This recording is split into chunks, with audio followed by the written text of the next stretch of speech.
Shalom, shalom, shalom. As y'all come in, let me know how my audio is sounding. Shalom, shalom, shalom, however you like to say it. How y'all doing, family?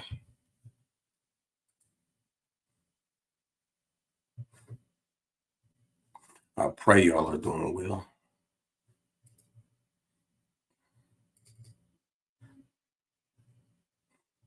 I pray y'all are doing well. Like, share, and subscribe. Let everybody know what's going down. We're going to be talking about our Christian brothers and sisters, and we're going to be talking about the white supremacy. We're going to be talking about the sheer lunacy. We're going to be talking about the fallacy, the ridiculousness of the religion. We're going to talk about the brothers and the sisters psychology that have to be dealing in this religion. We're going to talk about, we're going to talk about Israelites too. Salakia. Nigga, allergies is crazy right now. Like, share, and subscribe. Like, share, and subscribe. We're going to get started in just a little bit, man. How y'all weekend going so far?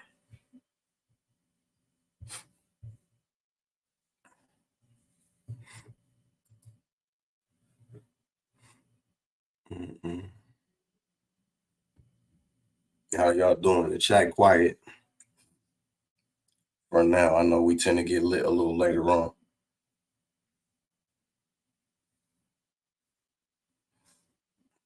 One in the chat if the audio solid. Two in the chat if I need to do something to fix it. Let your brother know. Let your brother know. Nakar, shalom, shalom. Appreciate you, family. I appreciate you. We about to go up. We about to go up. We got a good debate coming up on the 14th, I believe it is, with Deacon and some Christian on Sonetter's channel. You know, that stands to be entertaining and eventful. How many of y'all about to tap in for that?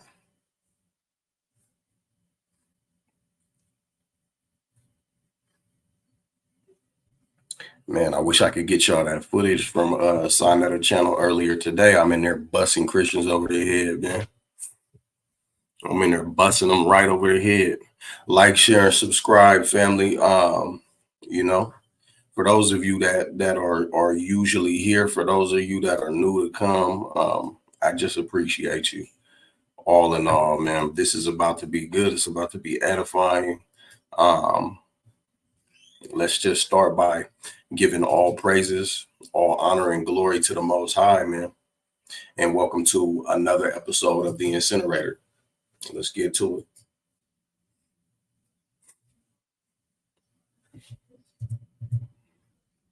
Ten, 9, 8, 7, 6, 5, 4, 3, 2, 1.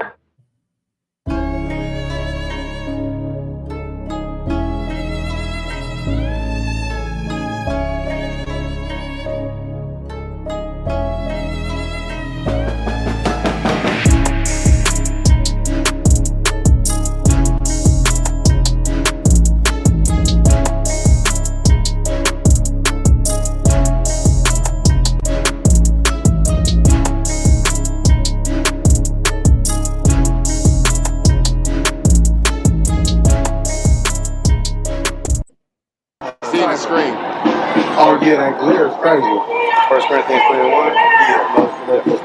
First and foremost, we're going to give all praises, all honor, and all glory to the Most High God, Yahweh, in the name of His Son, who the world calls Jesus Christ, Yahawashi. We're the Israelites, and we come out to preach the true gospel to the true children of Israel.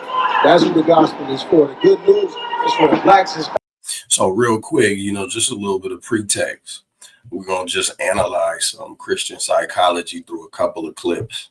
I got something from Brother Berean's channel. I got some interactions from camp and a little bit of footwork we would do, a little foot patrol we would do at camp.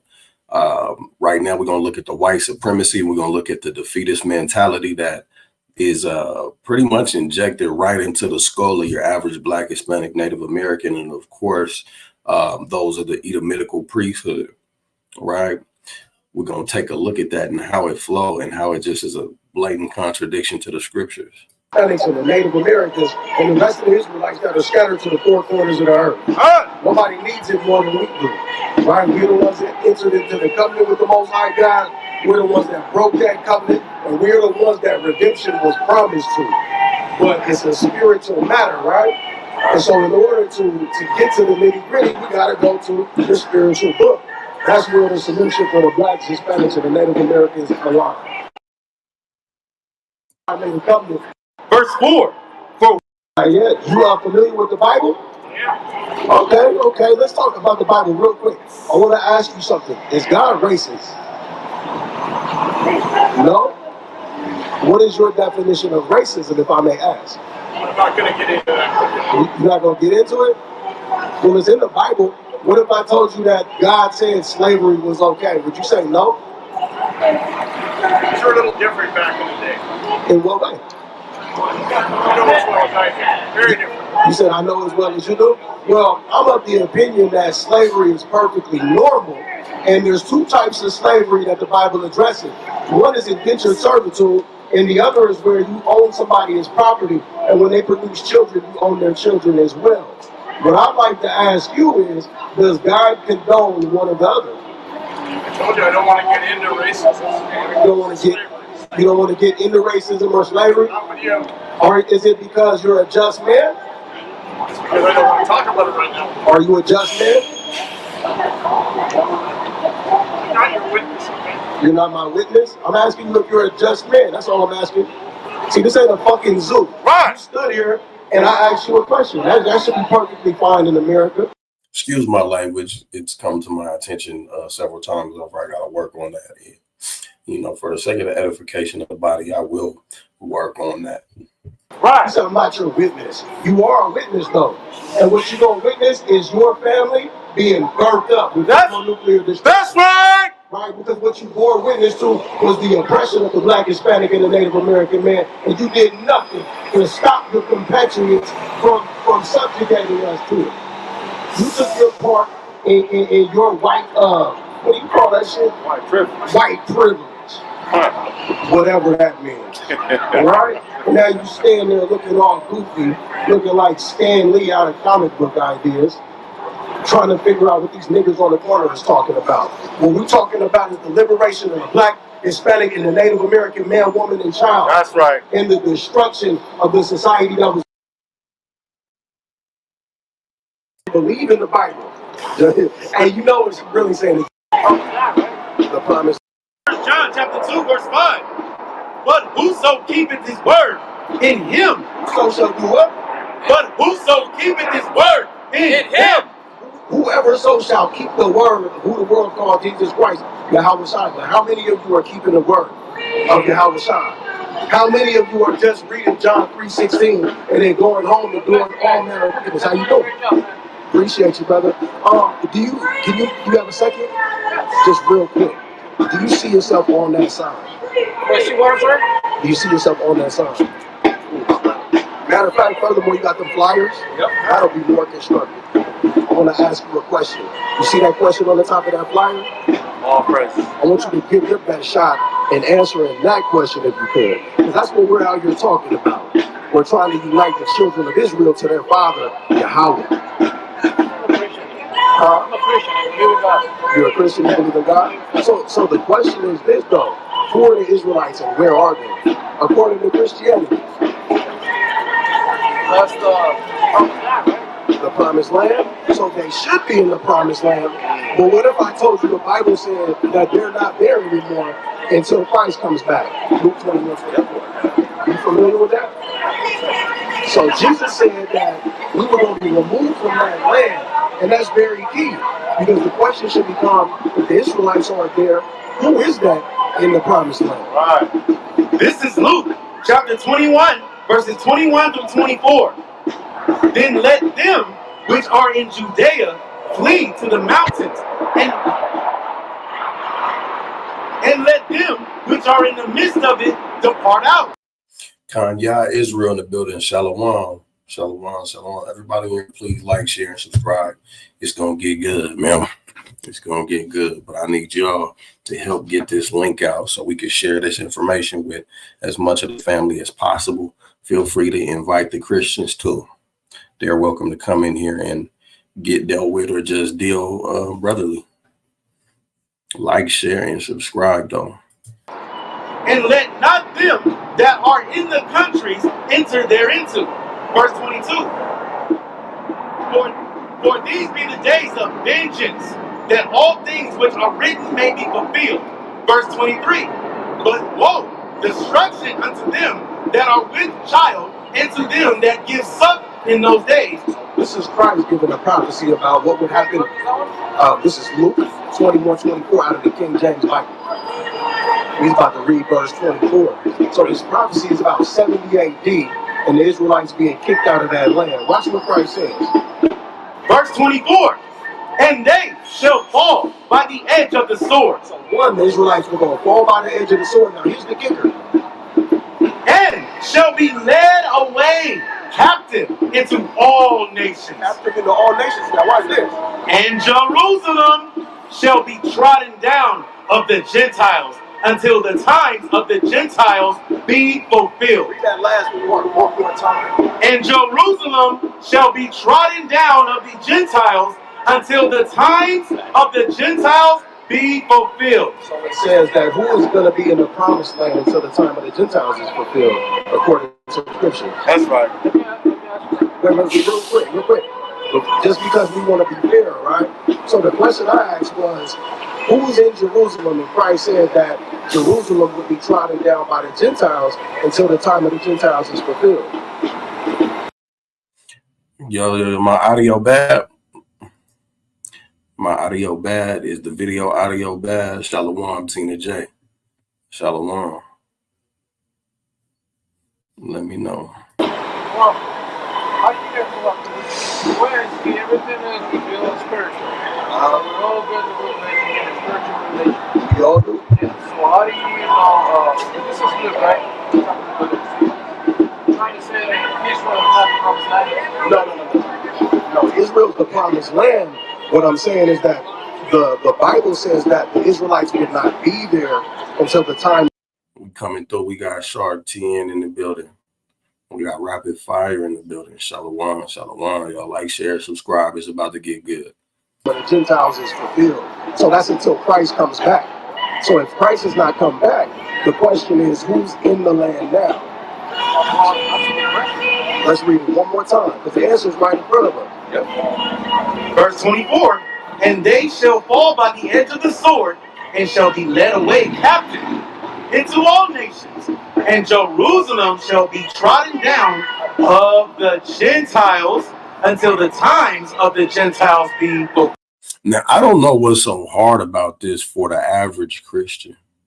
What's so hard about this for the average Christian, or just the average individual in general who has some biblical belief, but they think that the real Jews are over there in that land today? I don't understand. Maybe if there is a representative of that school of thought in the building, I'd love to just pick your brain on this topic alone. What makes you think that the real Jews are over there when Christ, out of his own mouth, and this is for so-called Bible adherent people, if Christ out of his own mouth said that the Israelites are going to be scattered to the four corners of the earth until the time of the Gentiles is fulfilled, the time of the Gentiles depicted in Daniel, the 2nd chapter, right? Until that time is fulfilled, no Israelites in the land. We scattered away. We in captivity in all nations. Why do you think that the real Jews are in the land today? Is it hypnosis? Is it the power of suggestion? Is it you being mentally weak? Is it you being an individual that cannot think for yourself and you just following after whatever the pastor say or whatever makes you feel more comfortable within this white supremacist cult in this nation built on white supremacy? What is it? Because we know that the Most High said some people's conscience was going to be seared with a hot iron, right? But how does this work practically? I think that it would be interesting to get some answers. Chartien said, Shaitan. And you damn right, Shaitan's the one that, you know, he whispers this thing in your ear. But what is it that causes y'all to believe these ideas? How does it work practically? Any Christians in the building that want the link so they can help me out, help me understand that, help me and the brothers and sisters understand that, please click the link. Y'all please like, share, and subscribe. There you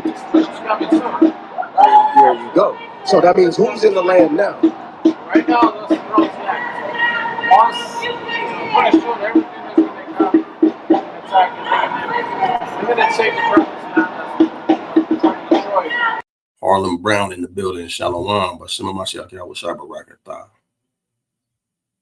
Yeah, man, they unsubscribing people, man. People from all over the country, they're going to destroy all the Christian people.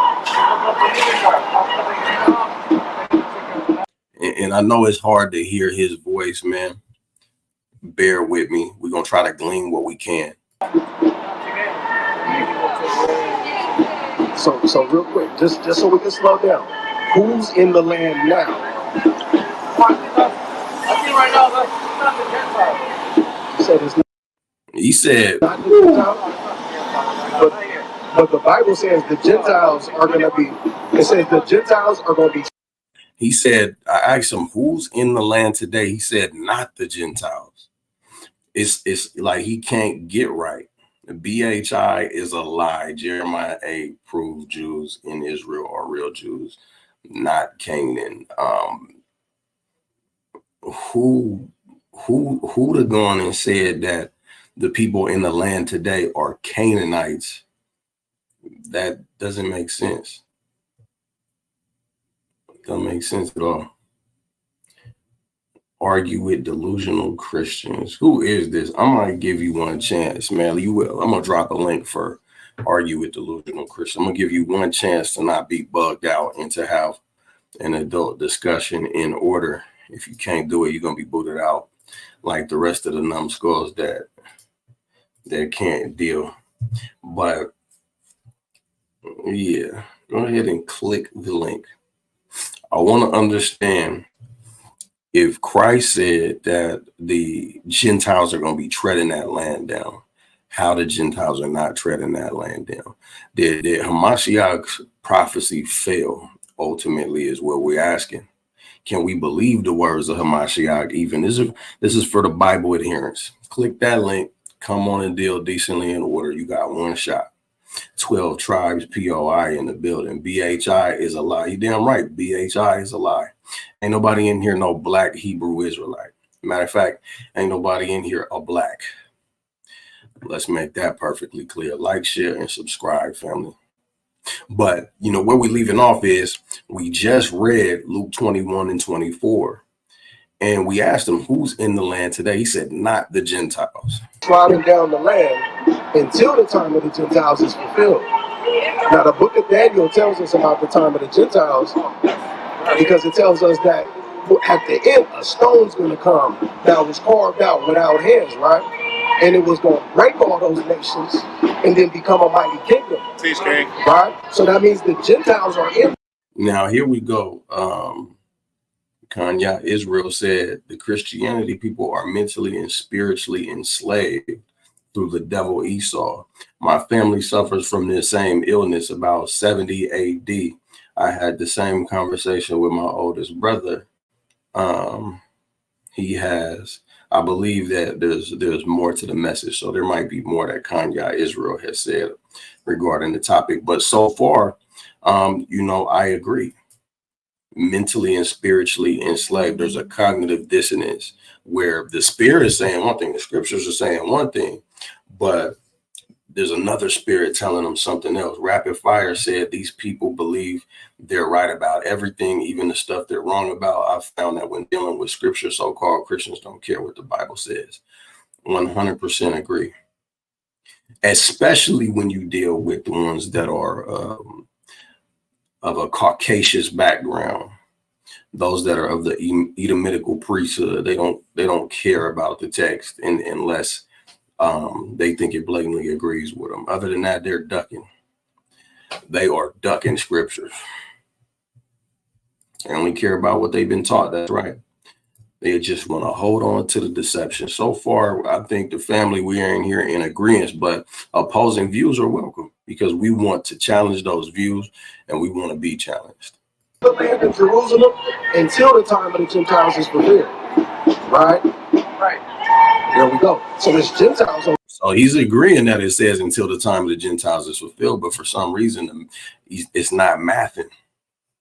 So now, back to the question on the flyer is, who are the Israelites then? Right. They rarely ever say, I've never heard that verse before. They act like, oh, yeah, I know that one. You're reading it out of context. And then you ask them to break it down. You ever get a breakdown? Most of the time, no. And where are they since it's Gentiles in the promised land? You said you had a precept? Come, let me get in. This is the book of Jeremiah 17 verse 4. And thou, even thyself, shalt discontinue from thine heritage that I gave thee, and I will cause thee to serve thine enemies in the land which thou knowest not, for ye have kindled a fire in my anger, which shall burn forever. Dang, man, we're gonna put prayers up for that Israelite. My oldest brother has given those small acts all his common sense. Yeah, we're gonna pray. I'm gonna ask brothers and sisters every time we get off a live, man, let's just pray for the nation so that we all on one accord with these prayers. Send them right up in there, right up to the Most High off every live that we do. Can we do that, family? So that's very important. This is a prophecy that comes before Christ, telling the Israelites that you're going to be removed from your heritage.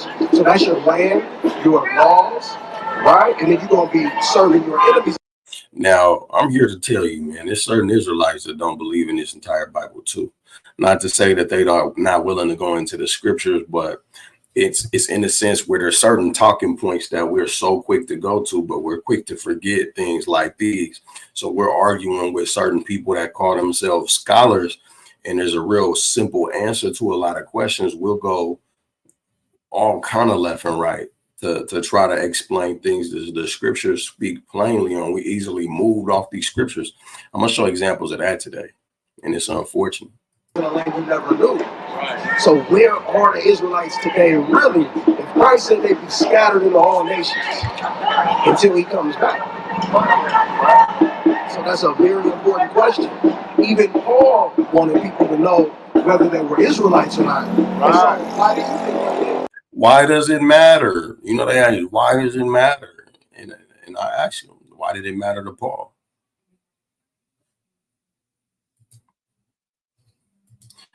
Any brothers in the Denver area trying to congregate? That's an excellent question, man. Get with the brother Sharp. If you in that area and you trying to congregate, we gotta be linked up in these last days, man. If you're trying to be first boots on the ground, man, join the school. We need boots on the ground and fire of God. We are a small but growing ministry. Right now, we heaviest in Jacksonville, Florida. But look, if you a brother that want to stand boldly and firmly for the Most High, come through and build. We got a class tomorrow morning for the brothers.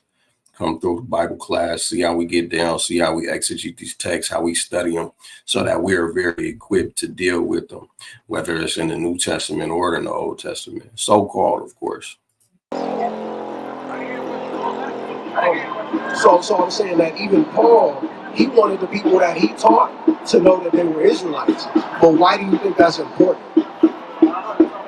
So let's go to 1 Corinthians 10 real quick. That's good. 1 Corinthians 10 and 1, real fast. Great question. This is 1 Corinthians chapter 10, verse 1. Yep. This is 1 Corinthians chapter 10, verse 1. Moreover, brethren, I would not that ye should be ignorant how that all our fathers were under the cloud. I'm gonna tell you, look, Harlem Brown said an amazing thing. And I'm just collecting data on the issue right now. He said, I think even folks like vocab know the truth, just don't want to believe it. I'm inclined to believe that people like vocab know what's going on. I'm going to tell you why. I don't know if y'all saw the footage. I'm about to break it down now. I don't know if y'all saw the footage where I'm on Sonetter TV and I'm quickly addressing vocab, regarding his vitriol towards IUIC and his issue with the image of black gods altogether. And he challenges me to a formal debate. I said, look, we could do it right now. Who saw the footage? One's in the chat if you've seen it, two in the chat if you didn't, because I might need to share it with you today. But I said we could do it right now. He said, I don't have time. Will you accept the formal debate? So eventually I said, yes, I will. And I said, we can debate whether or not the Israelites will have their enemies as slaves in the kingdom of heaven. I ain't want to debate no other topic. You know what he said? He said, okay, I'll debate that topic with you if you can prove you're an Israelite. I said, vocab. You know damn well that's not something I would debate. You know, we teach that, we go the best we can off our forefathers, essentially. He knows this. We go the best we can off our forefathers, but then we're going to hit a wall eventually, and the rest is up to faith. And now we're going to find out who's who at the last days. He that endures to the end shall be saved, right? The wheat shall be separated from the tares. This is a spiritual and a physical concept. So he knows we teach this. You know what he said? He said, I know you guys teach that, which means what? He copped out on the debate regarding slavery for the enemies of Israel in the kingdom of heaven. He copped out on it. Shalom from Seattle since 1980. The brother Zamran had hit me up about them tassels, brother, and I sent him a link for you, a discounted link for you. Let me know if you got that link, God, because I'll have to draft another one up for you if it didn't work out. But shalom to my brother, man. Seattle's in the building. Israelites are exploding in Seattle, man. If you in the Seattle area, man, be a part of this. There's no greater job in the world than delivering this truth to the family, being a servant of the Most High, because you know that 401k plan gonna really hit like something. But Harlem Brown says that they didn't see the footage and Nakai didn't see the footage. Man, it's crazy. So he completely ducked the smoke on that debate. He completely ducked it. And to make matters worse, I go to this debate channel. The brother Yadiah from Sakari, Dallas, he had a debate with a Christian about, do you have to keep the Torah to be saved? And so I go and I message that channel, and because I like the way the brother ran the whole thing. So I reached out to him. I said, I'm interested in debating racism in the Bible or slavery for the enemies of the Israelites in the kingdom of heaven. He said, I know a couple, matter of fact, I'm going to read it. I ain't going to show it because I don't want to show his personal information, but y'all can trust me. All right. I'm not making this up. I'm going to scroll down to the email real quick. So I said, good morning. I watched a debate on your channel yesterday. I thought it was conducted very well. If possible, I would like to debate anyone willing to combat on the topic of slavery in the kingdom of heaven or racism in the Bible. I've been an Israelite teacher for 8 years. Here's a link to my channel. You know what I'm saying? So maybe that was the mistake, was giving them a link to the channel. That probably was the mistake, but I wanted to be transparent. He responds and says, hey, FOG, thanks for contacting me. Thanks for the kind words. And I'm glad you were satisfied with how the debate went. I'm very much interested in hosting a debate for you. I do have some guys who would be interested in those topics. Let me get back to you in a few days. Now, maybe he's just overconfident about the Rolodex that he got going on. But he said, I got a few guys that would want to debate the topic. And I don't hear nothing from him. He responds to me. I initially emailed him on August the 6th. He emailed me back August the 7th. I emailed him back on August the 7th. I said, sounds good to me, brother. I'll patiently await your news. Keep up the good work. August 13th rolls around. You think I heard anything? No. So I reached out. I said on the 13th, I said, hey, any word as of yet? Guess who he want to talk to me about? Guess who we want to talk to me about? I'm gonna grab a bottle of water while y'all guess.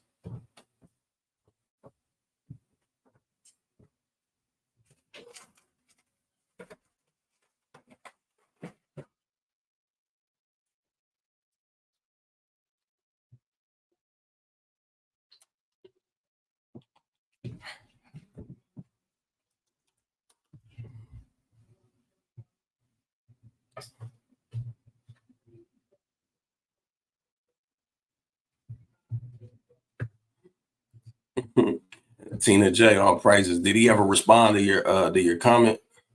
No Cab Cologne. Y'all funny with these nicknames for vocab. Man, look, yeah. So he responds to me about vocab, and I'm like, you said you had a couple of guys that would be interested in debating the topic. Vocab said this. He said, vocab is wondering, would you be open to debate this topic? Is Hakah biblically qualified to be a deacon? Think I'm making this shit up? I'm gonna make sure his email ain't showing. Let me see. Let me know if y'all can see that. Okay. Y'all see this? One in the chat when y'all see it. Vocab is wondering, would you be open to debate this topic? Is Hakah biblically qualified to be an Israelite? I can't make this up. So I responded. I said, no, sir, just the topics I listed. I haven't heard nothing back since. He said, people want to debate is salvation for everybody. And what I'm coming to find is that they want to debate talking points. They want to debate talking points. And in vocab Malone, I'm under the impression that he's feeling so defeated at this point that he could do nothing but sow discord amongst brethren. That's about all he could do. He don't want to debate what should be a landslide. And to be quite honest, you're going to do way more deterring people from Hebrew Israelite theology by debating this topic than you are talking about whether or not Deacon Hakah is qualified to be a deacon. And I'm going to be frank, who gives a fuck? Right? Because you can do nothing against the truth, only for the truth. If Deacon is not qualified, he's still edifying brothers and sisters across the world. Let's just be perfectly clear about that. We can make it, we could just take ourselves and our opinion of him out of it. I think he's qualified to be frank, but we could take ourselves out of it. Even if he's not qualified, he's still teaching brothers and sisters across the world. Him having to be accountable for his actions later on, me having to be accountable for my actions later on, that's something that we're going to have to take up with the Most High. And it's no different for any other teacher, right? It's like me wanting to debate whether or not he's qualified to wear them goofy ass Kango hats. It's of no consequence, right? So that goes to show you, man, they're out here ducking. And we're gonna give all praises, honor, and glory to the Most High for it. I'm gonna try to back them down. I'm gonna try to get with the brother Sinetter and see if I can get vocab to take the debate, because he wants that that BLACC clout so bad. Y'all make sure you like, share, and subscribe. We simply warming up, man. We simply warm it up. Yeah, why is he asking about Deacon Hakah? He's got an obsession with Sakari adjacent individuals, man. He's got a hard on for Deacon, though. So, we're gonna pause there. But Tina J, did he ever respond to you when you asked him about debating me, or did he just? Oh, you said nope, he did not. That's unfortunate, man. And all pass through. Because I don't want to make it seem like I'm some big scary Hebrew. It's just that the topic is so clear cut that you can't argue against it. And then their problem is that they're not well acquainted with eschatology at all. They have to try to force fit it through this lens to transform the light into, they try to do this prism thing with it and just broaden things that are very simple. So that's their only hope with eschatology, is to lie and say, oh, if you can't see it, it's because you're not in the spirit, because there's a progression of this prophecy. And if you look at it through the lens of Christ and blah, blah, blah, but it's all presupposition. It's all presupposition. Their stance on Christ is all presupposition, when in all actuality, the way that we recognize who hamashiach is in those days was through prophecy. You look at the book of Matthew, that's a book that's very much Hebrew. It's for the Jews, about how the Jews recognize who he was, his interactions with the Jews, and the prophecies that gave them the idea that this is the king. You understand that? Who's that? Speaking of the brother Hakah. the sea, and were all baptized unto Moses in the cloud and in the sea, and did all eat the same spiritual meat, and did all drink the same spiritual drink. For they drank of that spiritual rock that followed them, and that rock was Christ. All right. Now hold that. Let's finish the answer. Give me where it said that this message is to us, brothers. This is the book of 1 Corinthians, the 12 verse 1. Yeah. That concerning spiritual gifts, brother, I would have you not ignorant. Ye knew that ye were Gentiles carried away unto these dumb idols, as even ye were led. So let's pause right there. He wanted them to know that they were Israelites because they had become what's known as a Gentile. They were. Christians never have no answer for this. Why was it important for these people to know that their fathers passed under the cloud and were baptized to Moses? And then secondarily, for the Israelite brothers and sisters, or for the Christians too, how do we use this scripture to say, see, this is talking about Israelites if we're teaching a mixed multitude, which we cannot prove was in the wilderness at all by the stretch of the imagination? We could prove that they came to the border, Succoth, but we do not see them leaving. What is a multitude? A multitude is a big dark cluster of individuals, right? You know, I hope he's watching it, and you know, if he's watching it at this moment, I hope he hears me say this. To be honest, none of us are going to directly gain anything, right? But you're going to lose everything if you don't stand for the truth. So why not debate the topic for truth's sake? Why not? We have so many variances on, is salvation for everybody? Here's something that will help chip away at the discussion. If there's salvation for everybody, how in the hell is there slavery for anybody if we come to the conclusion that there's slavery in the kingdom of heaven? You see this? Now that stance is not it's not substantial by any means. Once you've established that there's slavery in the kingdom of heaven, salvation is not for everybody. Even for the Gentiles that make it to see the kingdom, the dominion, that is not salvation for them. It is for a particular people group. So the linchpin, it's a linchpin. That's why it needs to be debated. And that's why they're guarding it. Put into these different nations, and they started to adopt the customs of these different nations. Right. And so they had to receive what was called the adoption, because it said concerning spiritual gifts, right? So one of those spiritual gifts was the ability to become the children of God. Let's get Galatians 4:4 real quick. This message is for what?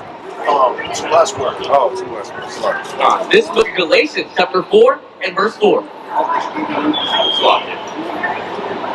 This is the book of Galatians, chapter 4 and verse 4. But when the fullness of the time was come, God sent forth his son, made of a woman, made under the law, Right. to redeem that. King Couture in the building. Shalom. Make sure y'all like, share, and subscribe, man. We just getting started. I assure you. To redeem that were under the law, that we might receive the adoption of sons. Right. So now you good, bro. King Couture also went through there and requested that no swag debate me. Did he ever respond to your comment, King Couture? I would love to know that. He probably just said, I'm gonna act like I didn't see this. All praises.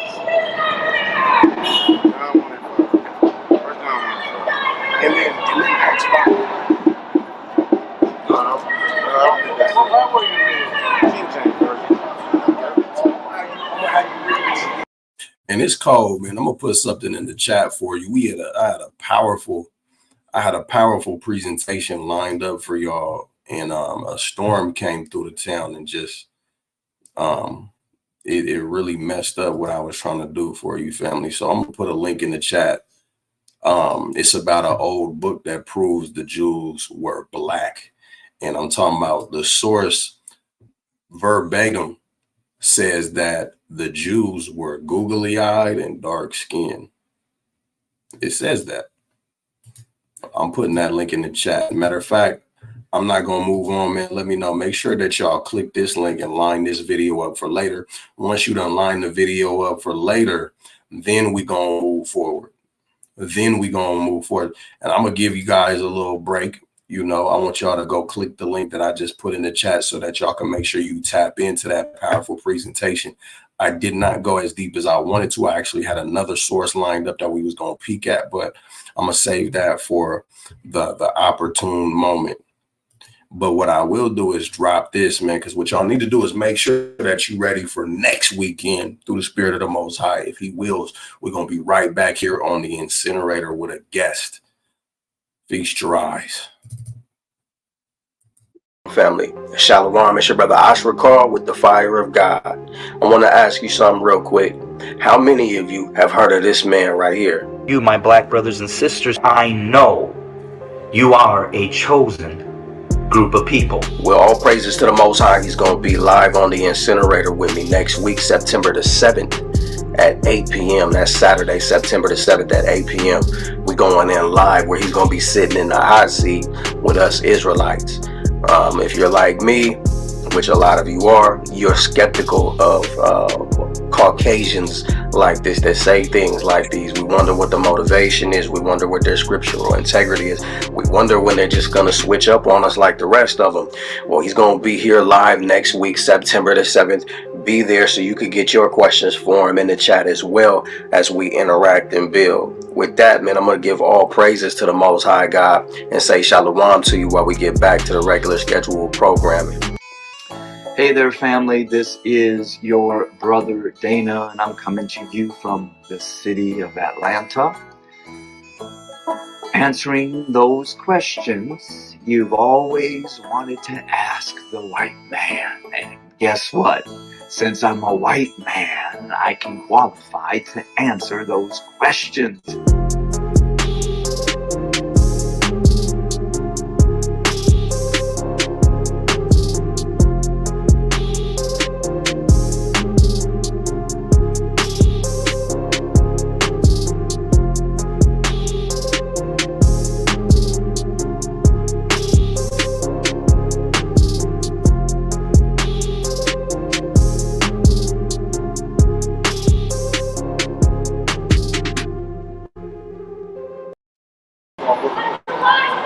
This is the book of Galatians chapter 4 and verse 4.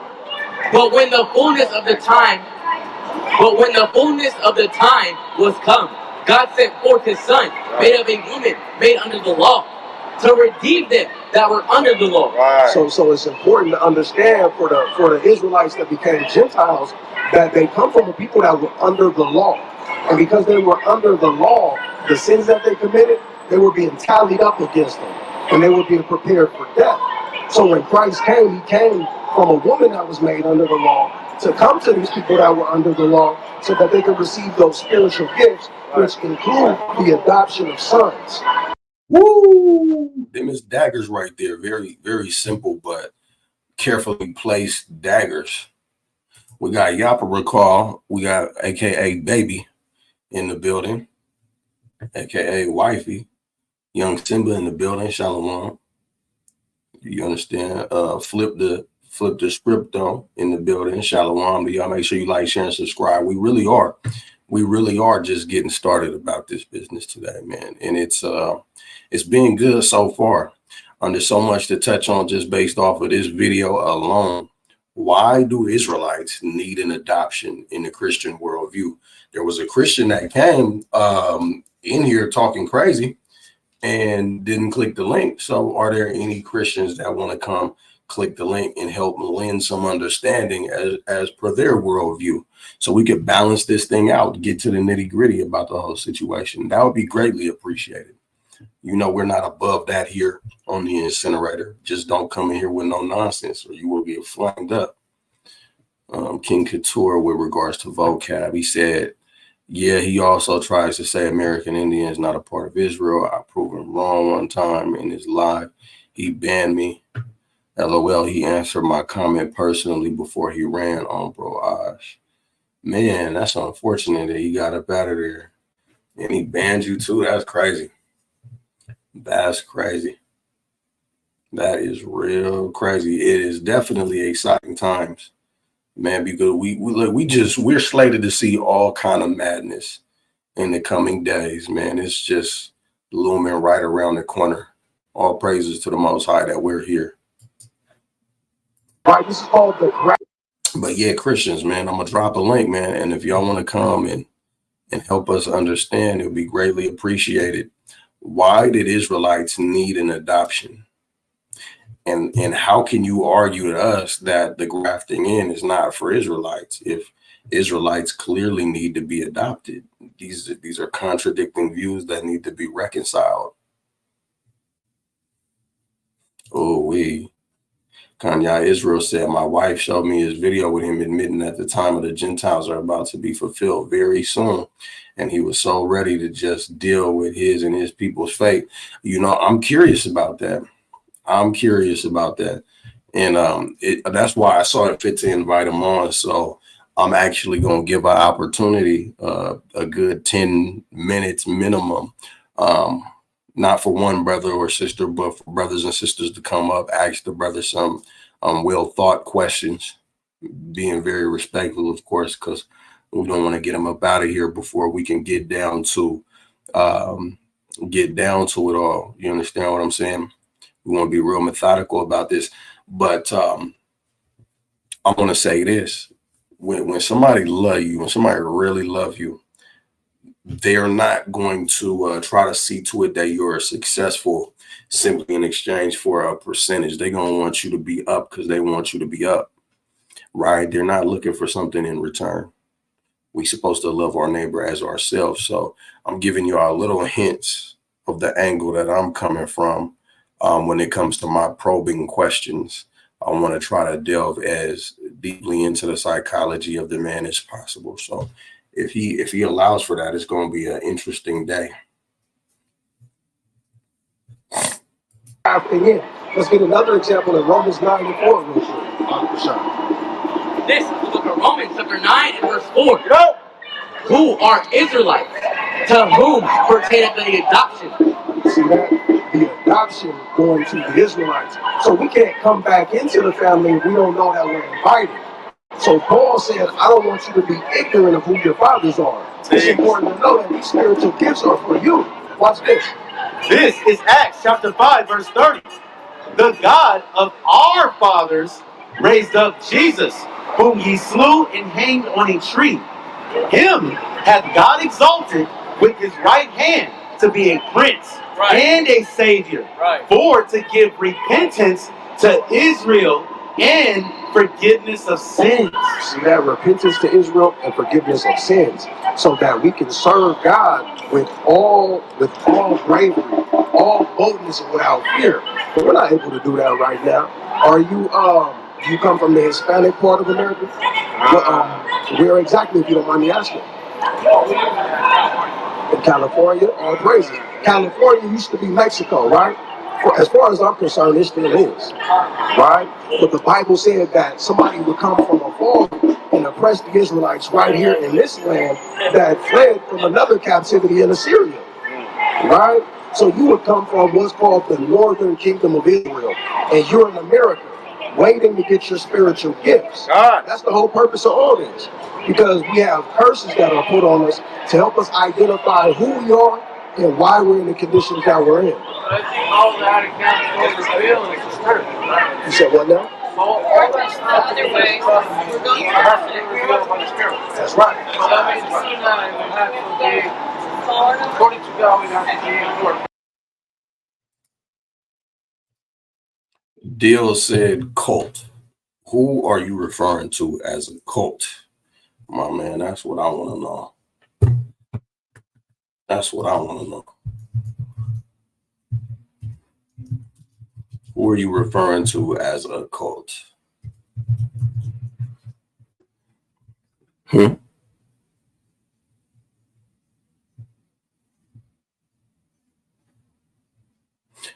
we get an answer as to what you mean by that?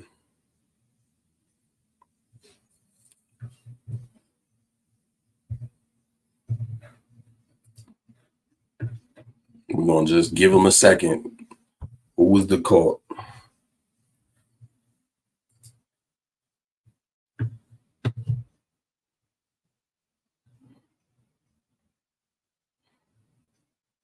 Who's the cult?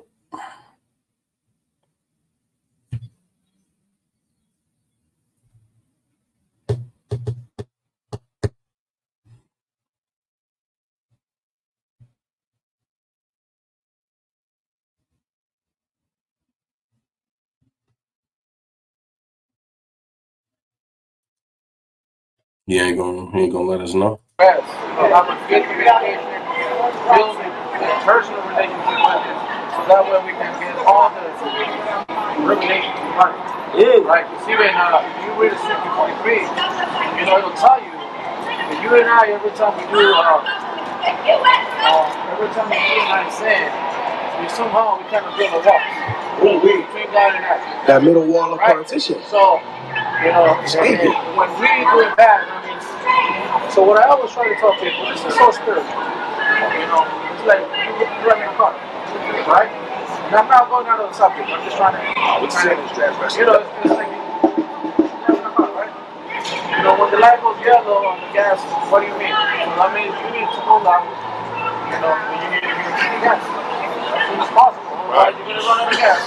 You run out of gas, you're not going to be able to drive. But the more you use your car, the more often you're going to have to go around just to pass your car. Right? But this is what I told you. This is all the spirit. The more God uses you, the more you get to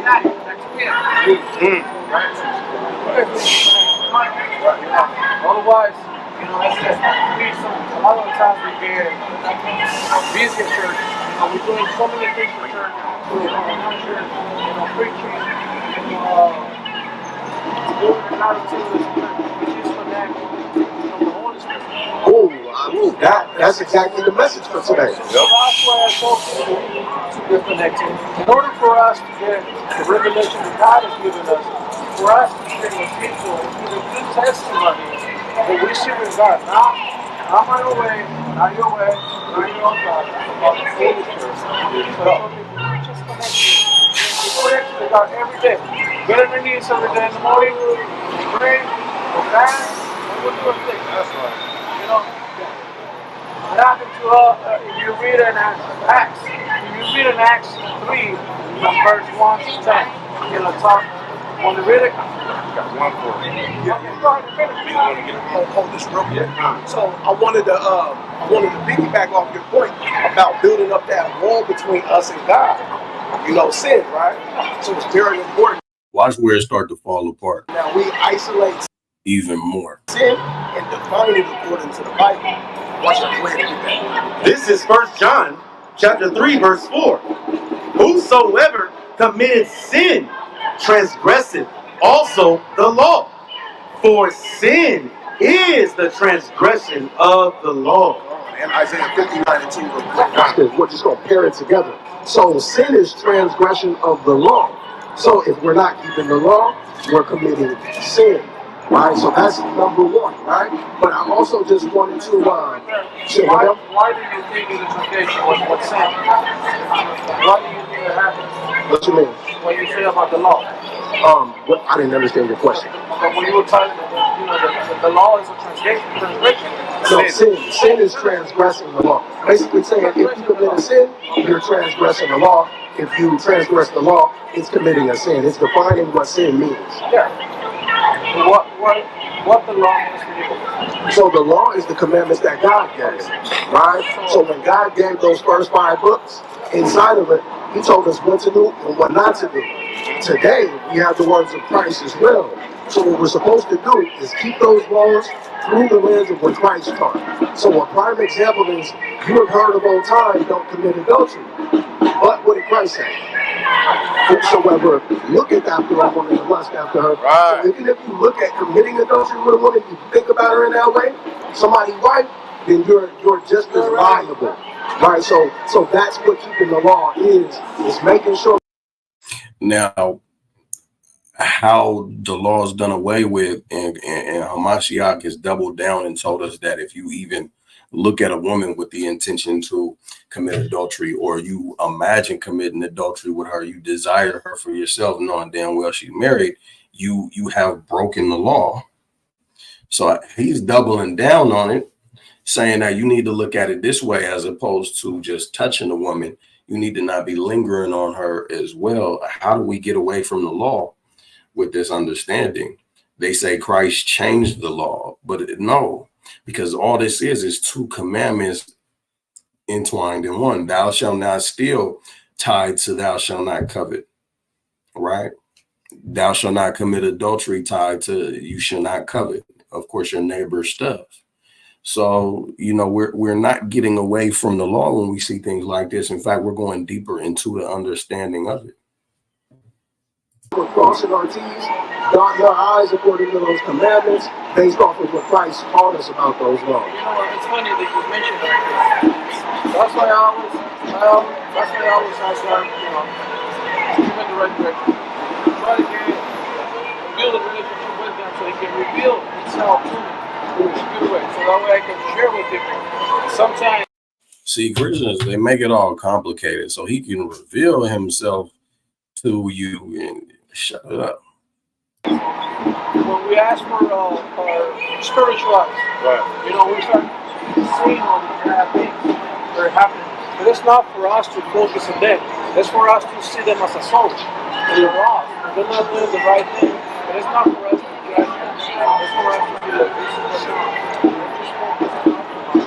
I'll try to really share the gospel. That's why I always have this is not about religion. This is not about religion.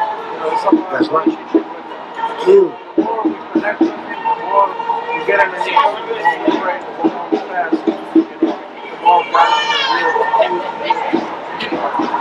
be able to share with Him what God has for Him. How forward, what I think is about what God has. Read that last part again. So what we defined was that sin is not keeping the law. The Sabbath is a part of the law. It's a part of the 10 Commandments. But we're not saying that's all we're supposed to keep. Hold on. Your God and your sins have hid His face from you, that He will not hear you. So real quick, because I want you to read that last part again. So what we defined was that sin is not keeping the law. The Sabbath is a part of the law. It's a part of the 10 Commandments. And we're not saying that's all we're supposed to keep. But if we look at the 10 Commandments and we see there's one we're missing, then we have to ask ourselves why. Because that is sin, and that's creating a wall between us and our God, like you said. Yeah, I skipped through it a little bit because it's long-winded. But I believe what he said was that his pastor teaches to keep the law. So I asked him, why you don't keep the Shabbat? And that's where this is coming from. And the longer we have that wall up, the longer people can take our land from us, the longer that we're going to be here instead of in the promised land, like we want. We want to be somewhere where we can't be oppressed. We want to be somewhere where we can serve the Most High without fear. But we cannot do that if there's a wall between us, because why? Read that last part. And your sins have hid His face from you. So that means that it says that he that turneth away from the law, then what? Like, get that for him. If we're not keeping the commandments, God's not even trying to hear our voice. Like, you got children, right? So if you tell your child to do something, they don't do it, and they have the nerve to ask you for a gift, how does that make you feel inside?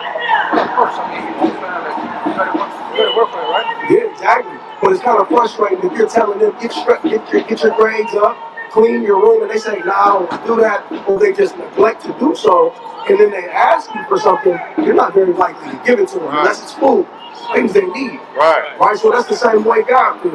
Right. It says that if you turn your ear from hearing the law, then your prayer is going to be enough. So yeah, that's the end of that video. So now this is us. We downtown Seattle. There's a little rally going on against abortion. It's a group of Christians, and I had the idea. Let me go find out how racist these Christians are. And so that's what we're about to do. I'm about to pick their brain. I was supposed to do a live stream and show the hypocrisy a while ago. It's been about a month now. I've been sitting on this footage, but you know, we did this on an extracurricular just for y'all, man. So watch this. Follow them out. Yep. Shout out to powerful brother Zamra, man. Shout out to that brother. You said, go ahead and get it. Go ahead and go.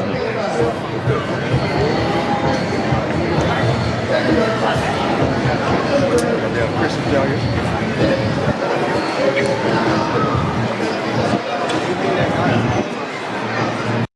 Like, share, and subscribe, family. So,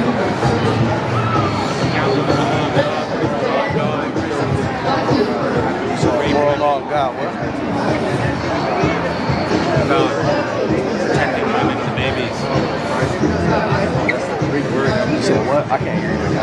Time half deaf too. Me too. I got one good here on my right side. You said speak up. The moral law of God, what? You know what we deal with out here. I mean, I seem like you're religious man. No. And so about protecting the preborn. That's what it's about. And holding those who rape a woman to account. So that's the moral law of God. You're saying abortion falls under the moral law of God? For rape? Where's that in the Bible? Huh? No. Deuteronomy says that if you're a rape victim, you're supposed to be put to death as the raper. So the rape victim is raped. The person who did the rape, that person is supposed to be put to death. Deuteronomy says if you harm an unborn, even by accident, you should be put to death. So Yeah, so already, I don't know what the hell going on. where do we find the law saying that you're supposed to be able to do abortion for any circumstance? No. It doesn't say that. You'd hold them accountable. Those that would violate a woman to be held accountable. And it's the same thing.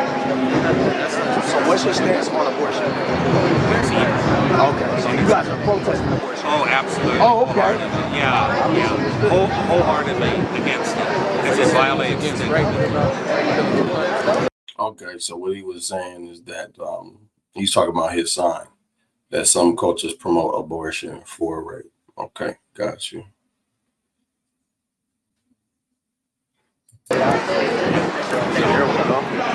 Very interesting. So, who's the head minister? That would be Lucas or Andrew.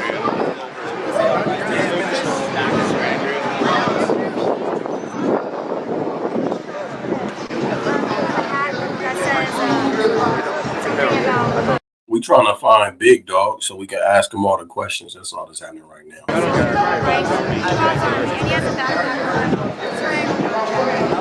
It's known to scare away bad spirits. I'll talk to each and every one of you if possible. Who's the most happy? I'm free to talk to you. I'm free to talk to you. Okay. All right.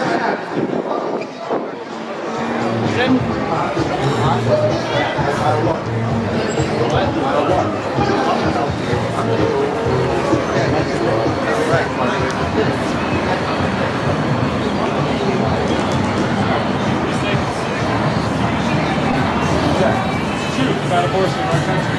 We're on a mission to go talk to the guy. I'm recording right now. Apparently. My name's Keegan, sir. I'm out of one. Shalom. Shalom. How are you, sir? You know what I'm saying? When a white man introduce himself to you, let him know you're out of one. To my brothers, man. Why am I the person to talk to? That's what I'm wondering. Okay, so I'm a Christian. What do you guys believe? The Bible. Okay. Are you guys, okay, are you black Hebrew Israelites? No. I appreciate that. I'm a tan Israelite. You know what I'm saying? You know what I'm saying? I'm a Catholic Israelite. We don't divide ourselves up like that. You know, Hispanics are Israelites as well. So-called Native Americans are Israelites as well. Really? So black Hebrew Israelites is really. Okay, Well, I apologize. What we wanted to do is just pick your brain about the rest of your morality. Oh, awesome. Let's do God is it. against. Now, I wanted you guys to hear this dude's beliefs. I didn't think he was going to be so candid, man. But this is the cult that our people partake in, and we're the crazy ones. But I want you to understand that 99.9% of you Christians, this is why you're so batshit crazy, because you have adopted the religion, you've adopted the thought process of a people that did the heinous things that they did to you based on the beliefs that this man is about to express. He's about to shamelessly give the old school game behind Christianity. See, the white man today, he got to mask his racism behind Christianity. But what he is about to admit is that, well, I'm gonna let you hear it for yourself. Watch this. Harlem Brown said, I'm a yellow Israelite since 1965. You know what I'm saying? I'm a waffle colored Negro over here, man. You know, black Hebrew Israelites is Israelites. Let's make it make sense. Abortion. Yes. Is he also against land theft? It depends what you mean by that. Break that down. I don't know if you can hear me. I asked him if he's against abortion. He said, yeah. I said, is he against land theft? He said it depends on what you mean by that. Theft of land? Generally. What does land theft mean? I don't know why I have to swap the words around for this guy, and he's the one to talk to, but all praises to the Most High, we got out of him what we got out of him. But he had to come to the understanding that land theft is the theft of land. But but that does not include sanctioned conquering of territories by God's decree. Like when the Israelites conquered the land of the nation. Absolutely. Now, that would not be theft because all land belongs to God, so God can give and take to whomever He will. He talks about, does a city get is city under siege when the Lord decrees it? The utopical answer in Proverbs is no. So I do believe that God allows nations to conquer others in what people can see as stealing land, but it's not. If it is a Christian nation conquering a pagan nation, then that obviously changes the spiritual dynamic, such as with the Israelites going into Canaan. And oftentimes I think there's more biblical precedent to do that. If it's two Christian nations fighting each other, I think that's almost always wrong. Especially if they're both actually Christians, right? Right. Yeah, what do you think? Well, I want to start here. Okay. Are the Native Americans your brother? Not brothers in Christ unless they're saved, but as far as humanity, of course. Are they your neighbor? Yes, neighbor. Okay. Yes. If your neighbor loses something, are you supposed to give it back to him? If it's theirs, yes. Is it possible to be a good Christian living in America? No one's good but God alone. No, I said it's possible to be a good Christian. So when I say a good Christian, if God gives you a certain standard to follow in order to meet the criteria to be a good Christian, is it possible to do that and live in America? No, none can actually follow God's standards. Nobody can follow God's commandments. So you can't be a good Christian because you can't follow God's commandments. But being a Christian has nothing to do with keeping God's commandments. Now, I'm not gonna lie, that's crazy. That's crazy. Nobody can follow God's standards. Even after Christ. Yes, Jesus was very clear about that. Why do you say go thy way and sin no more? Because we ought not sin. Why does the scripture say be perfect as your Father in heaven is perfect? Because we ought not sin. But that doesn't mean that we actually can stop sinning. For instance, in James, it says that no man can tame the tongue. And James is a Christian talking to other Christians. What is sin? Sin is missing the mark. Sin is not missing the mark. You don't say that in the Bible. Sin is transgression of the law. You never heard that before? It is. It is also transgressing the law because that is that's not just missing the mark, that is directly hitting the wrong mark. Because the mark is the law, right? The law is the mark. The reason I say missing the mark is because Paul talks about in Romans conscience issues where something can be wrong for a particular person if their conscience feels guilty about it, right? Let's read it for the ignorance sake. Appreciate it. This is 1 John chapter 5 verses 2 all the way through 3. By this we know that we love the children of God. So you know you love the children of God if you do what? When we love God and keep His commandments. If you love God and keep His commandments. So one of God's commandments is that if your brother loses something like his identity, his land, if you stumble upon it, you're not supposed to hide it. You're not supposed to act like you never saw it. You're supposed to give it back to him right away. Are you familiar with that law? The law that is talking about the Ten Commandments, and yes, if the land still belongs to them, then yes. The question is, does it still belong to them, or was it illegitimate conquest? That's the question. Now, this is what's so crazy. This is what's so crazy. So this is his psychology behind the justification on what happened to the so-called natives, whether it be the Northern American or Central or Southern American Indians. Woo! And this is how they think. Was it right for them to conquer the Americas, right? This is why we can never live cohesively with them. I want you to understand that if you're on the fence about keeping the faith of an Israelite, to you Israelites that's watching, if you're on the fence about whether or not you should keep the faith, if you're on the fence about whether you should be delving in Christianity, if you're on the fence about whether you should be treating a white man like he's your neighbor and your brother and you should be trying to click up with him, I want you to understand he's completely justified in his mind for the things that he did to you based off of his religion.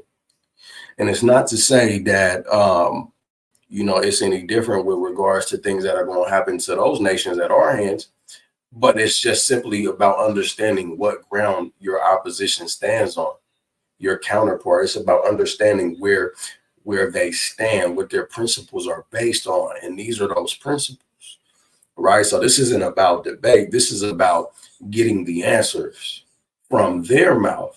Because when we tell you that the white man's the devil the Bible speaks of, when we tell you he don't care nothing about you, when we tell you that racism is embedded in his ideology, when we tell you that he don't care about you, he will call you his neighbor when it benefits him, but he will treat you like something entirely different. Well, God damn it, here comes the words out of the horse's mouth. To add insult to injury, he want to talk about the conquering of the land, but he don't want to talk about the pillaging. He don't want to talk about the rape, right? You read a book. Let me grab this thing.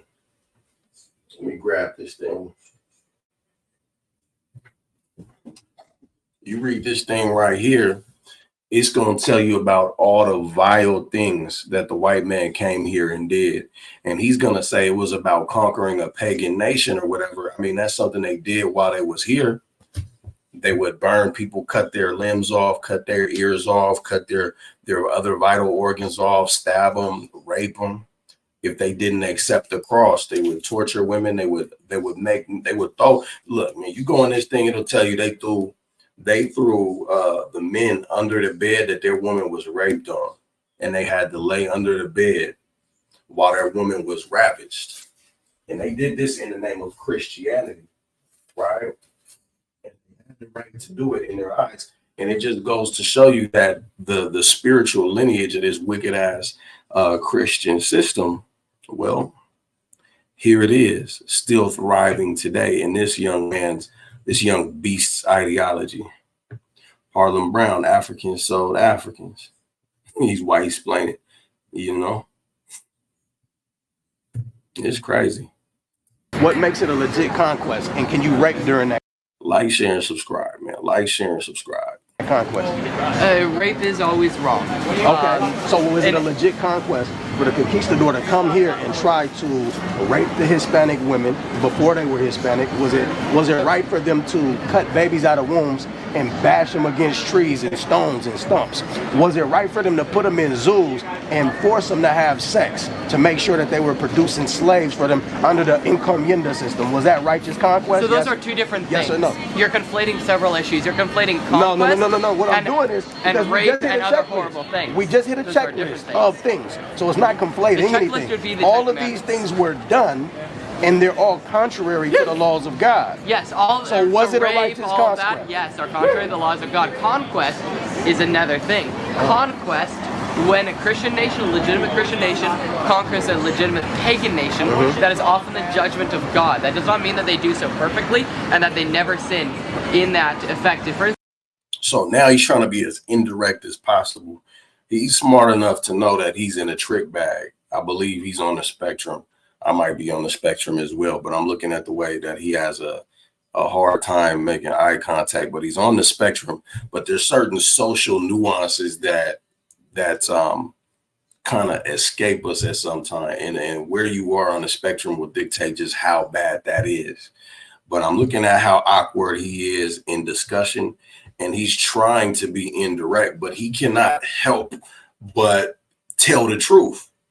it's his retardation is that some of the social nuances that we adopt in society that cause us to lie for the sake of making friends or appeasing other people. He's not dealing with so much of that, so the truth is coming out because all praises to the Most High. He's on the spectrum, but nonetheless, even with him trying to make this a little more indirect, we've already established that America was stolen, and he went on to try to justify it as indirectly as he tried to address it. He's still doing the damage. Israel, even in their conquest of Canaan, sinned. They did not take as much land as they ought to have, and they lost a battle, Ai, right? Because they were following God's decree. So we now know that even godly nations can you're sin stepping in their from conquest. righteous conquest to missing a couple steps in a righteous conquest. Yes, let's keep it here. But you can even sin in a righteous conquest. That's the point. Achan's family sinned during a righteous conquest. So just because you're mentioning when they took that unclean thing, is that what you're talking about? When they took some treasure from Jericho. Yeah, they took that unclean thing, that cursed. So he's making a good point. I think this is about to get cut short. We had to leave because of the damn police, man. But like, this is just the beginning of the line of questioning. Just to agitate, let it settle. Agitate, let it settle. But what I want to find out is where God commanded these nations to go do what they did. It says go baptize. They don't say go and torture. It says when you go and see who is worthy of receiving the doctrine, and whoever is not, you wipe the dust off your feet. It don't say go and conquer in the name of Jesus Christ. And that's where the white man is crazy. But I don't think we got a chance to get anywhere near there. Well, we don't know exactly what it was. The Bible doesn't say. It was idolaters. Yes. It was idolatry. It was armor. On Achan's part. I just want you to be able to circle back to, was this a righteous conquest? Because when they stole the treasure from the natives, they took it back to Spain. They didn't put it in God's temple. They didn't use it to give to God. They used it to give to the queen. So I want to understand, was this a righteous conquest? Yes or no? So I personally, and this is not I'm not speaking for Tiny Harvey Ministries in this moment. It's about to get real. Personally do believe in a loose concept of manifest destiny. I do believe that an early Christian America had every right to conquer the continent. That said, I do not believe that we did so correctly in every instance, and I am fully willing to condemn wrong deeds that were done by conquistadors and individuals. Absolutely, just like I'm willing to condemn. So look at manifest destiny. Let me share the screen real quick. Y'all see that? Manifest destiny was a 19th century belief that the United States was destined to expand across North America and spread democracy and capitalism. Expansion, the belief that the United States was destined to expand westward across North America. Justification, the belief that the expansion was justified. The United States was willing to go to war to secure those territories.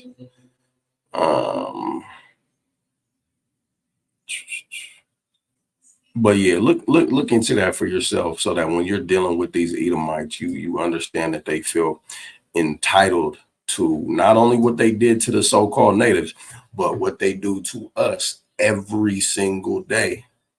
I'm telling you right now. Slaughter of infants by the Aztecs, right? They're human sacrifice. That's awful. But I wouldn't say Aztecs are less human, right? That'd be wrong. And so I personally am of the opinion that us conquering native tribes was justified. But I do not believe that unbiblical actions were, because those are wrong. Those transgress the law. Yeah, go ahead. Can I ask you a question? Yeah, absolutely, sir. How do you feel about lands being defiled? Lands being defiled? Yeah, because he made a point earlier, right? He was trying to show you that asking you if America, right, was a righteous conquest. Okay. Right? And you basically said, right, that you felt your personal opinion, not based on your ministry, but your personal opinion, that you felt that it was righteous due to the conquistadors, Spaniards, right? Because they had a Christianity belief. So I am more directly talking about our country. You're talking about conquistadors, which was Catholic. I'm talking about the 13 colonies that became the United States of America and then spread west. All right, can I just read this?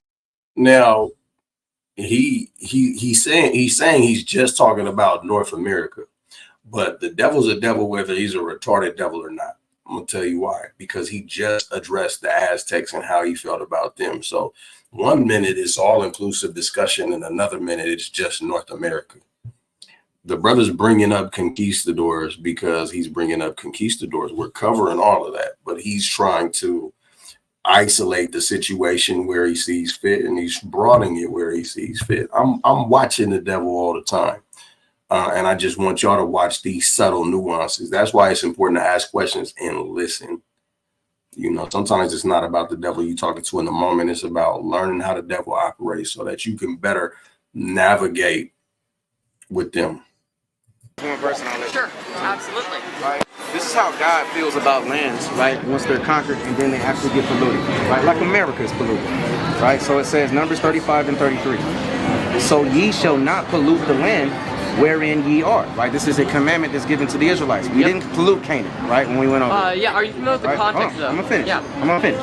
Right? For blood it defileth the land, and the land cannot be cleansed of the blood that is shed therein, but by the blood of him that shed it. What do you think about that? I would like you to read a few verses prior, No. so I have the full context. Nah. What do you think about that? Like, we want to know what your initial thoughts are. Yeah, so I can't form initial thoughts till I have all the context, right? And so I need to know what type of pollution this is, all of that, right? Because obviously it can't be pollution as in just fossil fuels. They weren't using fossil fuels You then. just contradicted the whole point of the word. He said if it's talking about fossil fuels, that's not the type of pollution that's not being conveyed here. But the scripture tells you what type of pollution it's talking about. He trying to wiggle. Initial, at first, we want to know at first what you think, just off of hearing that. Well, it would be an uneducated opinion without context. We're not asking you for educated opinion. Okay, then why do you specifically want an uneducated opinion? We're asking you what you think about it. Okay. It's simple. Sure. What I think about it is that it's unclear without more context. That is my thought. Okay, give a little more context. Let's give you more context, man. I appreciate that, sir. Yeah. I'm gonna go up. We're starting verse 30. Okay. I'm starting verse. Zamron get mad, man. If you don't know the brother Zamron, man, he's actually a fighter, brother. He's working on that temper too, man. You can hear in his voice he getting mad. Esau play these games, man. It's hard to sit there and watch Esau play these games with you, knowing what happened. And when you wake up out that sleep and you come up out from under them covers that keep you docile and keep you ignorant and keep you just kind of glazed over in the eyes about what's happening to you and your people. Once them covers come off, you just look, man. They said it's a different ball game. Shout out to that brother yet again. 29. Okay. Numbers 35 and 29. So these things shall be for a statute of judgment unto you throughout your generations and all your dwellings. Whoso killeth a person, whoso killeth any person, the murderer shall be put to death by the mouth of witnesses. But one witness shall not testify against any person to cause him to die. Moreover, ye shall take no satisfaction for the life of a murderer, which is guilty of death, but he shall be surely put to death. Verse 32. So the entire conquest was messed up because it wasn't about converting the people. It was just like, for the most part, about killing them. They killed most of the people when they came through, indiscriminately killed, and then asked questions to very few. I'm talking about the numbers of the North American, and he was just talking about the North American, down to 2% as of the present day. 2%. When they were innumerable at one point. I'm talking about, scientists say that so many natives were killed over here in such a quick amount of time that it changed the climate. right? The weather got colder, so many people killed, probably because the carbon monoxide emissions were, the carbon emissions sank so low. So it's just unfathomable. And ye Understand, when you come in and make war against the people, you're supposed to proclaim peace first, according to Deuteronomy, the 20th chapter. But you know, the white man's the people of God now, and manifest destiny is somewhat just no. It was done completely wrong. shall take no satisfaction for him that is fled to the city of his refuge, that he should come again to dwell in the land until the death of the priest. So ye shall not pollute the land wherein ye are, for blood it defileth the land, and the land cannot be cleansed of the blood that is shed therein, but by the blood of him that shed. Okay, I appreciate that. My thoughts on that passage, I really do appreciate you guys reading that. Thank you. When the white man appreciates you that much, man, it means it's getting bad for him. My thoughts on the full passage then, as it was read, would be that the principle of cities of refuge is a very biblical one, and that the death penalty, of course, is kind of affirmed right there, and for Israelites to be killing each other in violation of God's decree, outside of the evidence of witnesses, right? One or two or three witnesses, that's wrong. For them to not try to be more merciful than God or more just than God, both are fallacies. You ought to hold exactly God's standards. So I appreciate that. You ought to hold exactly God's standards, which debunks the whole premise that manifest destiny is cool, because it was about resources, not about turning people to God. Exactly, his true colors. This is really how he thinks. You know, he's being forced to tell as much of the truth as we can squeeze out of him from 360 degrees. That would be my thought on the passage. Did God command you all to come here and do what you did to the Americas, yes or no? I don't believe so. Oh, shit. Did God command you to come over here and do what you did? I don't believe so. So how was it justified? You don't believe so? Okay, good. So we're getting somewhere. You got that precept? Yeah. No, it depends what you mean by command. Like, I don't know what this Edomite doing. I did not notice he was standing here on the side of Zamron, but he's looking crazy. He's high off something. for instance, Hebrews 1 says Something powdery, possibly. that God used to speak through his prophets, and now he speaks through his son, right? And so we don't have current day prophets that can add to the canon of scripture. So there wasn't anyone saying, "Thus saith the Lord, go take the Americas," or anything. I do believe that God's providence guides human action. Now he's saying there needs to be some sort of prophecy, as if we could add to the canon of the Bible. Well, that's not necessary, because the apostles were given the instructions as to how to go out and do this work, right? And so with that structure laid out, and with Christ's instructions on how to live life, there you have everything you need. It don't need to be "Thus saith the Lord" from a new angle, and now we're supposed to report and document on it. Nah, what's already there should be sufficient enough, and what's already there contradicts everything that the white man stands and stood for. They took it upon themselves to come here. Any action we do is somehow related to God's providence. So Now that's true, because we gotta deal with predestination. For instance, God did not command you to specifically talk to me, I would assume. However, he did. Did God specifically tell you to talk to me? Yes. He said did. cast down strongholds, right? He said that. Okay. So if by command we mean just biblical principles, then biblical principles would include Christianizing other nations. By the sword? Generally, no. Okay. Listen to this. This is the book of Habakkuk, chapter 2, verse 12. Woe to Exactly God's standard. So I appreciate that. That would be my thought on the passage. Did God command you all to come here and do what you did to the Americas, yes or no? I don't believe so. You don't believe so? Okay, good. So we're getting somewhere. You got that precept? Yeah. No, it depends what you mean by command. Like, for instance, Hebrews 1 says that God used to speak through his prophets, and now he speaks through his son, right? And so we don't have current day prophets that can add to the canon of Scripture. So there wasn't anyone saying, "Thus saith the Lord, go take the Americas" or anything. I do believe that God's providence guides human action. Took it upon themselves to come here. Any action we do is somehow related to God's providence. So for instance, God did not command you to specifically talk to me, I would assume. However, He did. Did God specifically tell you to talk to me? Yes. He said did. Cast down strongholds, right? He said that to his apostles. Okay. So if by command we mean just biblical principles, then biblical principles would include.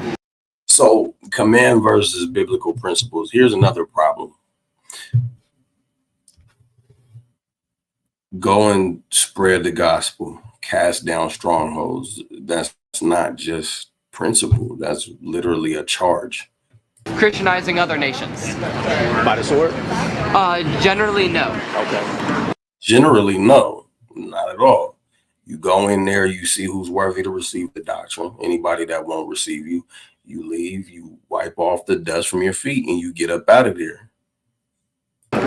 Listen to this. This is the book of Habakkuk, chapter 2, verse 12. Woe to him. Woe to him that buildeth a town with blood and established a city by iniquity. Now, are you even familiar with encomienda? I am a bit familiar. That is, again, the Latin America and South America system. We don't really have. I mean, it was in Texas too. When it was still Limited. Mexico. Yes, particularly before Texas was annexed into America. So we can't exclude encomienda. Well, if we're talking about America and encomiendas before Texas was annexed into America, then absolutely we can. That's what's confusing me, is why you want to talk so much about conquistadors and encomienda. That's more of South America's problem. You could ask Mexico that, you could ask Colombia that. I have no experience with that. I've got no. You said that's South America's problem, but really it's the white man's problem. It's the devil's problem. It's Esau's problem, because let's just go to the Bible real quick. Who knows where I'm going?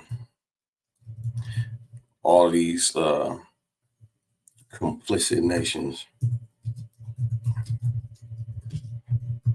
I want some tacos. That would be real official at this point. Man, make sure that y'all like, share, and subscribe too. We ain't done yet.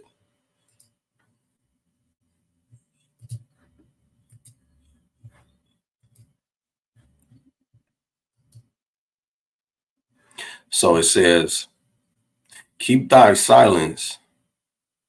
Keep not thy silence, O God. Hold not thy peace, and be not still. For lo, thine enemies make a tumult, and they that hate thee have lifted up the head. They have taken crafty counsel against thy people and consulted against thy hidden ones. They have said, let us come and cut them off from being a nation, that the name of Israel may no more be in remembrance. They have consulted together with one consent. They are confederate against thee. The tabernacles of Edom, the Ishmaelites, Moab, and the Hagarenes. Like, we're not even, when it comes to this, we're not even dealing with what the Ishmaelites did. We're not even dealing with Moab. We're not even dealing with the Hagarenes. We're talking strictly about Edom. Y'all are represented here in that manifest destiny BS. It is going to come back on your own head.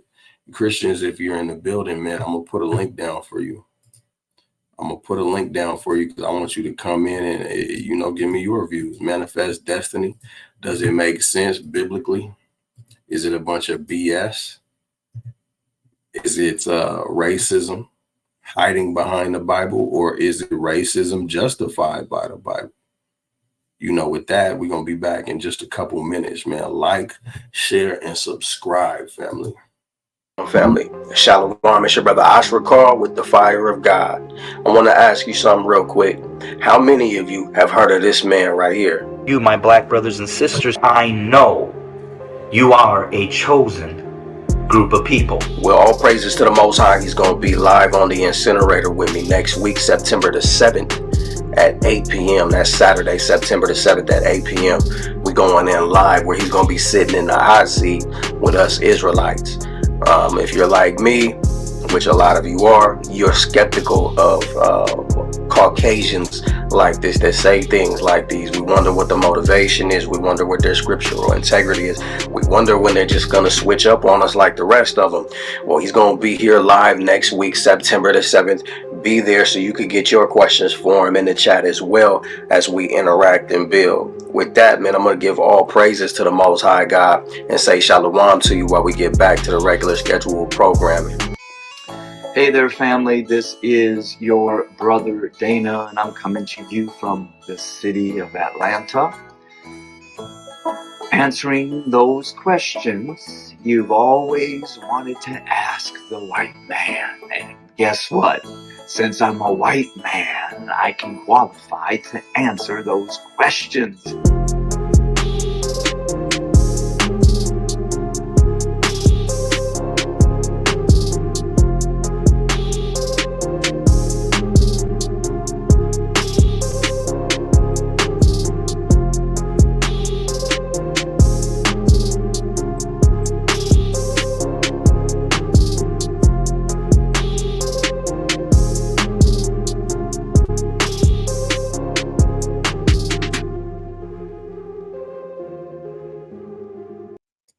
On that, I do have particular thoughts on America, though, as an American, right? And so I assume we're all Americans. Okay. So yeah. You can speak on Texas then.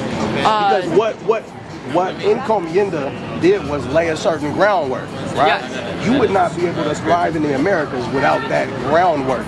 And what I'm doing is poking at you so I can see how obtuse you are, or how keen your vision is on what the atrocities that your forefathers did, right? So we already established that God didn't ordain for you to come here and do what you did to the so-called Native Americans. Oh, so that's why I asked about did God, when you said, did God, oh, what was it? Command. It said baptized in the name of Jesus Christ, right? Yes. Not kill, not slay with the sword, right? Yes and no. Again, I do not believe the gospel is spread by the sword. You cannot force conversions. I do believe that godly nations ought to send out missionaries to evangelize. And if you look at the history of early America, that was our first step. The Pilgrims, when they landed in Plymouth, their first step was evangelization.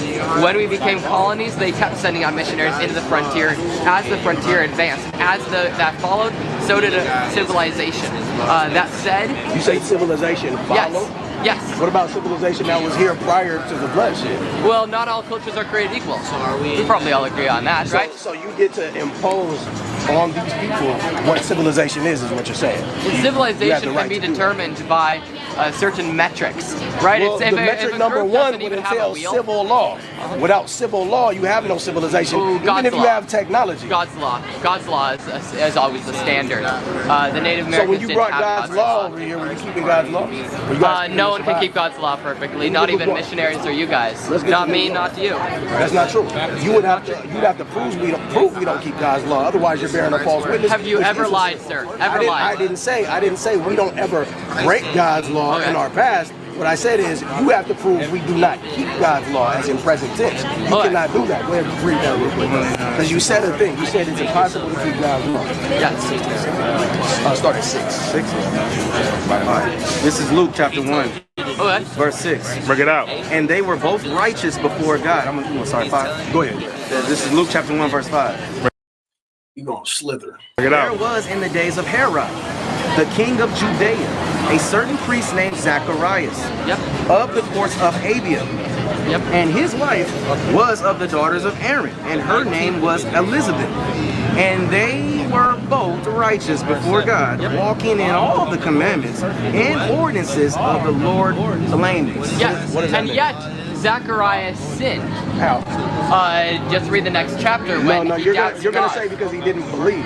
Now, this is what was crazy. Show me the scripture where it says you can't not believe. Because what Jacob had to do was he had to prove God, right? Did God prove himself to Jacob?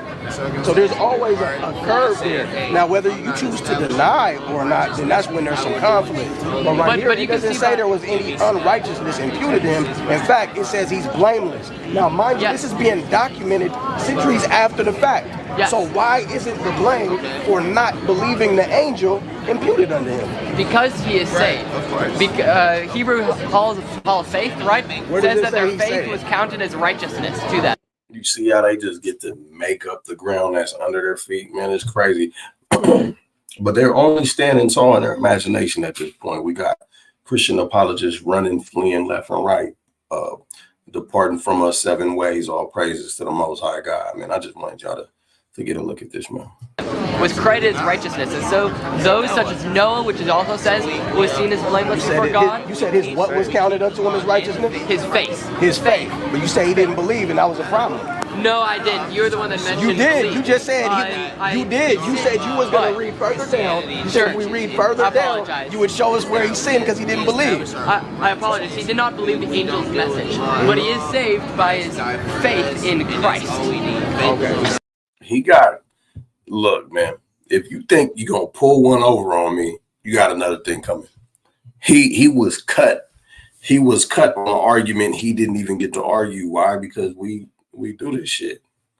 In fact, the following chapter mentions his faith in Christ. Yes, I do. Okay, so they were blameless, which means they kept the law. No, it doesn't. It means that Christ's blamelessness was imputed upon them, right? Christ's innocence and Christ's righteousness was put on them. That's an assertion. That's a blatant assertion. Not according to the book of Romans. You're not supposed to add to the book of the law. Go ahead. This is Luke chapter 1 verse 6. And they were both righteous before God, walking in all the commandments and ordinances of the Lord blameless. So for the record, you don't believe the text. We should strike that from the record. Which chapter is that again? This is Luke chapter 1. Luke chapter 1, verse 6. I appreciate that, and that still is about Elizabeth and Zechariah. Yeah. Appreciate that. Can you read a few verses prior and then keep going just a few verses after? Oh, you want to go after? Yeah, just a little bit. All right. And they had no child because that Elizabeth was barren, and they both were now well stricken in years. And it came to pass that while he executed the priest's office before God in the order of his course, according to the custom of the priest's office, his lot was to burn incense when he went into the temple, right? But as you continue to keep reading, right, it's just this section before they started going into what they're actually doing that's showing that they were blameless. And like the brother said, this was a record, this was recorded, right? And so with that context, you just heard how the context relates to Levites and their duties. Zechariah and Elizabeth were exemplary Levites. They were given the privilege of birthing John the Baptist. This is crazy. So what he's trying to imply, people, is that the way they were blameless is in how they carried out their temple duties. But here's the problem. Zacharias is the one that was tasked with burning incense. Who's catching that? Zacharias is the one that was tasked with burning the incense. It doesn't say Elizabeth was burning incense, yet it says they walked in all of the ordinances blameless. You understand? So he winging it. He's like, I need to hear more of this so I can try to find some connective tissue that's going to allow me to facilitate a way out of being wrong here. That's a nice reach, pal. They kept their Levitical duties perfectly. We have records in the Old Testament of some who did. What were Elizabeth's Levitical duties? What are the women's Levitical duties? Didn't, right? That's what it's talking about. Okay, can I There's ordinances. What in the text are you extrapolating from to say that they're talking about the Levitical order and not the commandments of God? What he just read. That's why I asked you to read a couple verses prior. Luke 1 again? Yep. Let's just read it again. And then I'm going to show you, we can show you many perfect people in the Bible. Oh, there are many that have righteousness imputed to them by Christ, but they themselves are not perfect. Was Job perfect? Job, not apart from Christ. But was he perfect according to the text? Yes or no? I want to know what you mean by that. Was he himself perfect? Does the scripture say he was perfect? Oh, I do not recall. We'll show you that as well later. Yes, I do not recall. Look, Doogie Howser over here getting cooked. We didn't even go there to cook him. I want you to understand that we just went to ask a couple questions so we can show y'all how racist Christians think. My suspicion, since you asked that, is that the text does say he was perfect, in which case, again, because he believed God, and God, then absolutely. It doesn't matter why It's the fact that the perfection is there. So for you to sit and act like there are instances where people can be perfect, and then you're adding because they believed in God, how do you as a Christian get to show up and say, I believe in God, but I can't be perfect? In fact, I believe in his son who was killed for my sins and I can't be perfect. It doesn't make sense. All this trying to walk it back is just failing him. It sucks. It sucks for him. Because he believed God, his faith was counted to him as righteousness. I have no problem with that whatsoever. But again, Jesus says to the rich young ruler, why do you call me good? No one is good but God alone. We have to mesh these verses that you're bringing up with those verses. That one, such as, again, James 2, which says that no man can tame the tongue. And he's talking to Christians. Why would you conflate good and perfection? All right. That's a great question, actually. I appreciate that. I ought not. I would say perfection is... So I asked him, why are you conflating perfection and good? And he said, I'm glad you asked me that. I ought not. I don't know why he's being fancy, but he's like, I shouldn't conflate perfection and good. Yet you did. So your argumentation is falling flat. You're falling flat. Us not being good has nothing to do with perfection. Let's stick on the topic. Even stronger language. What would you differentiate the differences as? I would put them as none is good except the Father, but there are many people that are perfect. Okay, so what's your distinction? Give me your definitions for good and perfect. So perfection is being completely submissive to God. Okay. Basing the way that you walk on God. Okay. I would compare it to what Christ told us about the man that builds his house on the sand versus the man that builds his house on the stone. That stone being God and his son in today's in the face of today. So that's what perfection is. Okay. Now, so being good perfection is perfect submission and obedience to God. Exactly. In the Romans 8 chapter. Alright. And goodness is... I'm sorry, there's a lot going on. Goodness is what God is. My bad. Alright. So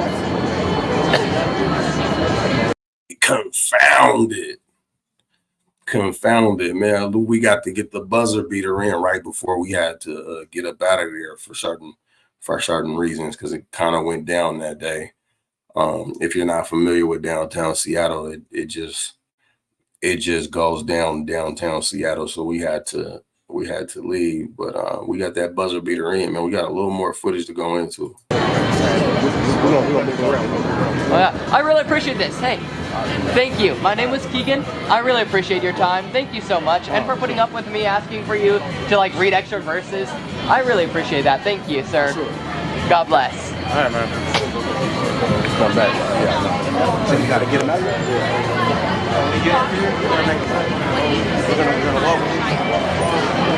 I didn't even get to finish. I was trying to man, look, we're going into the next little half of this, man.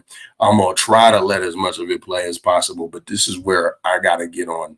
I'm gonna start getting on the Israelites too, man. But in the meantime, your brother needs to go use the facilities.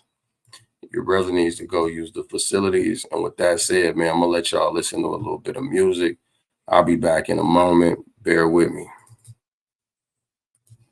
Like, share, and subscribe. I have said, ye are gods, and all of you are children of the Most High, but ye shall die like men, and fall like one of the princes. Arise, O God, and judge the earth, for thou shalt inherit all nations. Come. King Corn beats be killing shit.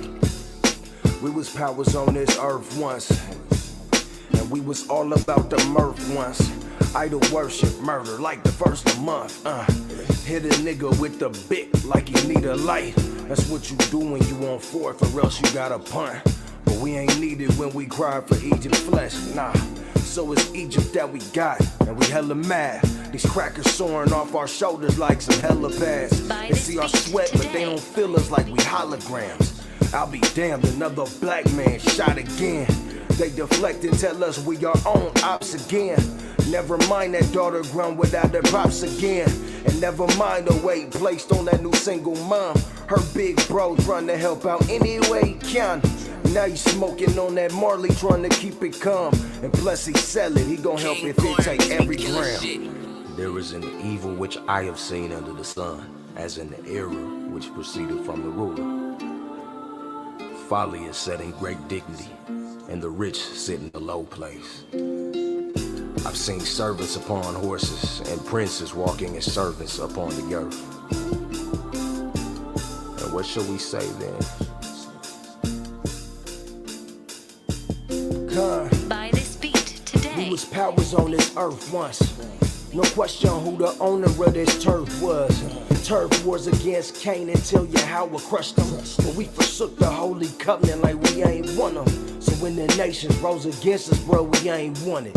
Shit out of luck until Yahweh shot and won it. Living foul like a chicken headed for the bucket. The wages sin without him, that was all we stuck with. Used to stash pounds and gadgets we could steal your stuff with. Far as my brain, it was wickedness that used to stuff it. The stuff of nightmares was me and my kin. Just the product of what lives inside of Babylon's twin. We rode on y'all like Michelin's on account of the ends. But now we praying, laboring to bring this hill to an end. So in and out of every season, I put my face to the wind. We dedicated, bring it back, Yasharala the wind. Let's go. By this beat. And that day shall Egypt be afraid like unto a woman. And it shall be afraid and fear because of the shaking of the hand of the Lord of hosts, which he shaketh over it.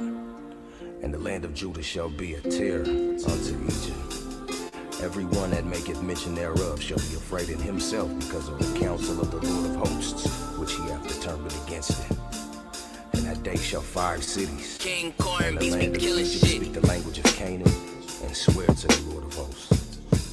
One shall be called the city of destruction. In that day there shall be an altar unto the Lord in the midst of the land of Egypt, and a pillar at the border thereof to the Lord.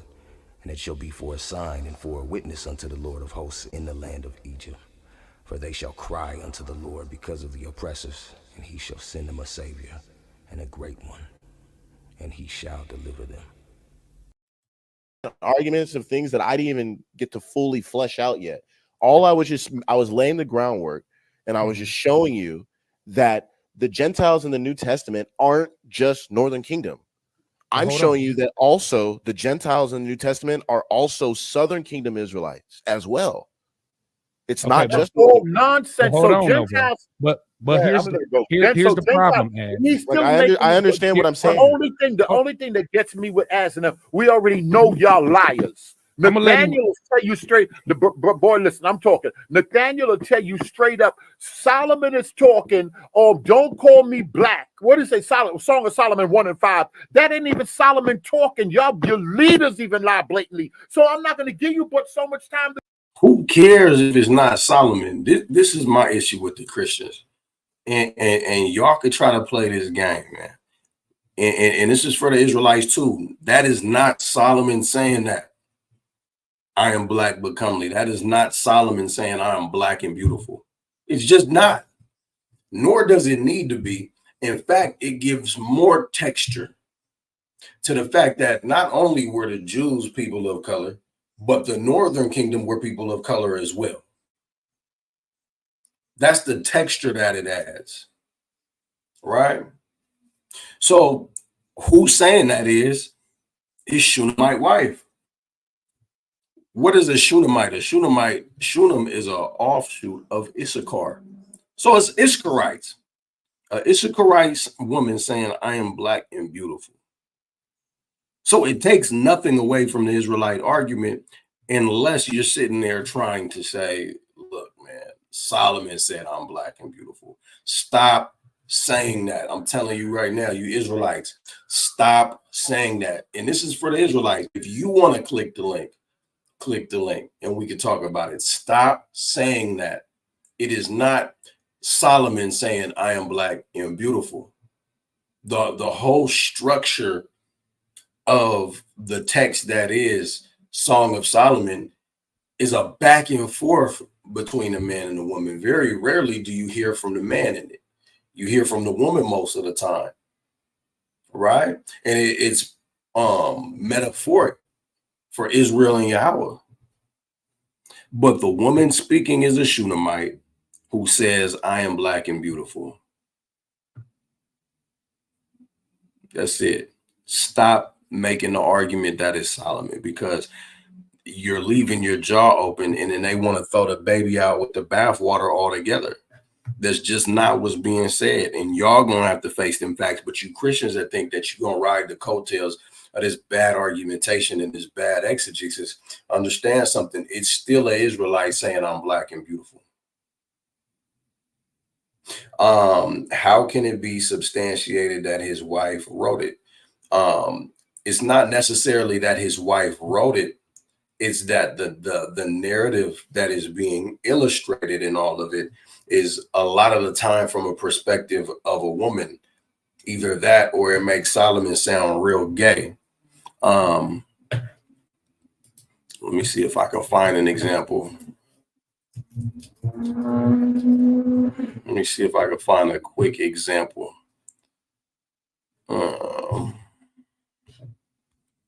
Where I'll find something blatantly not Solomon. That's an excellent question.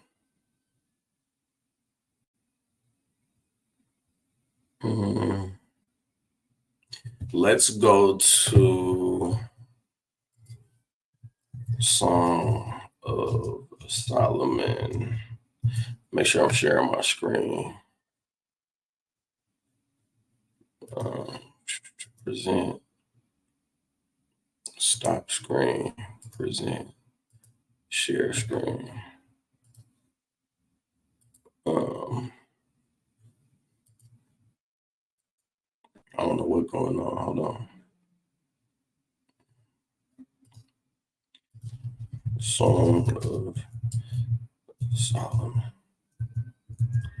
And I'm on chapter 2.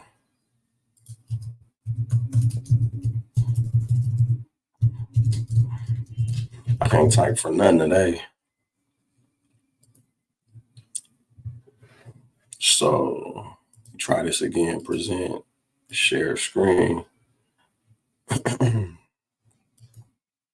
right, here we go.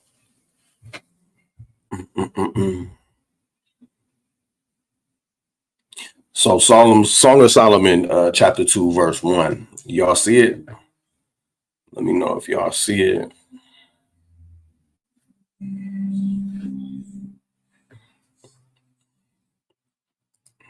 There we go. I am the rose of Sharon and the lily of the valleys. As the lily of thorns, so is my love among the daughters. Right? As the apple tree, as among the trees of wood, so is my beloved among the sons. I sat down under his shadow with great delight, and his fruit was sweet to my taste. Not only is this erotic, but this is not something erotic that a man would say.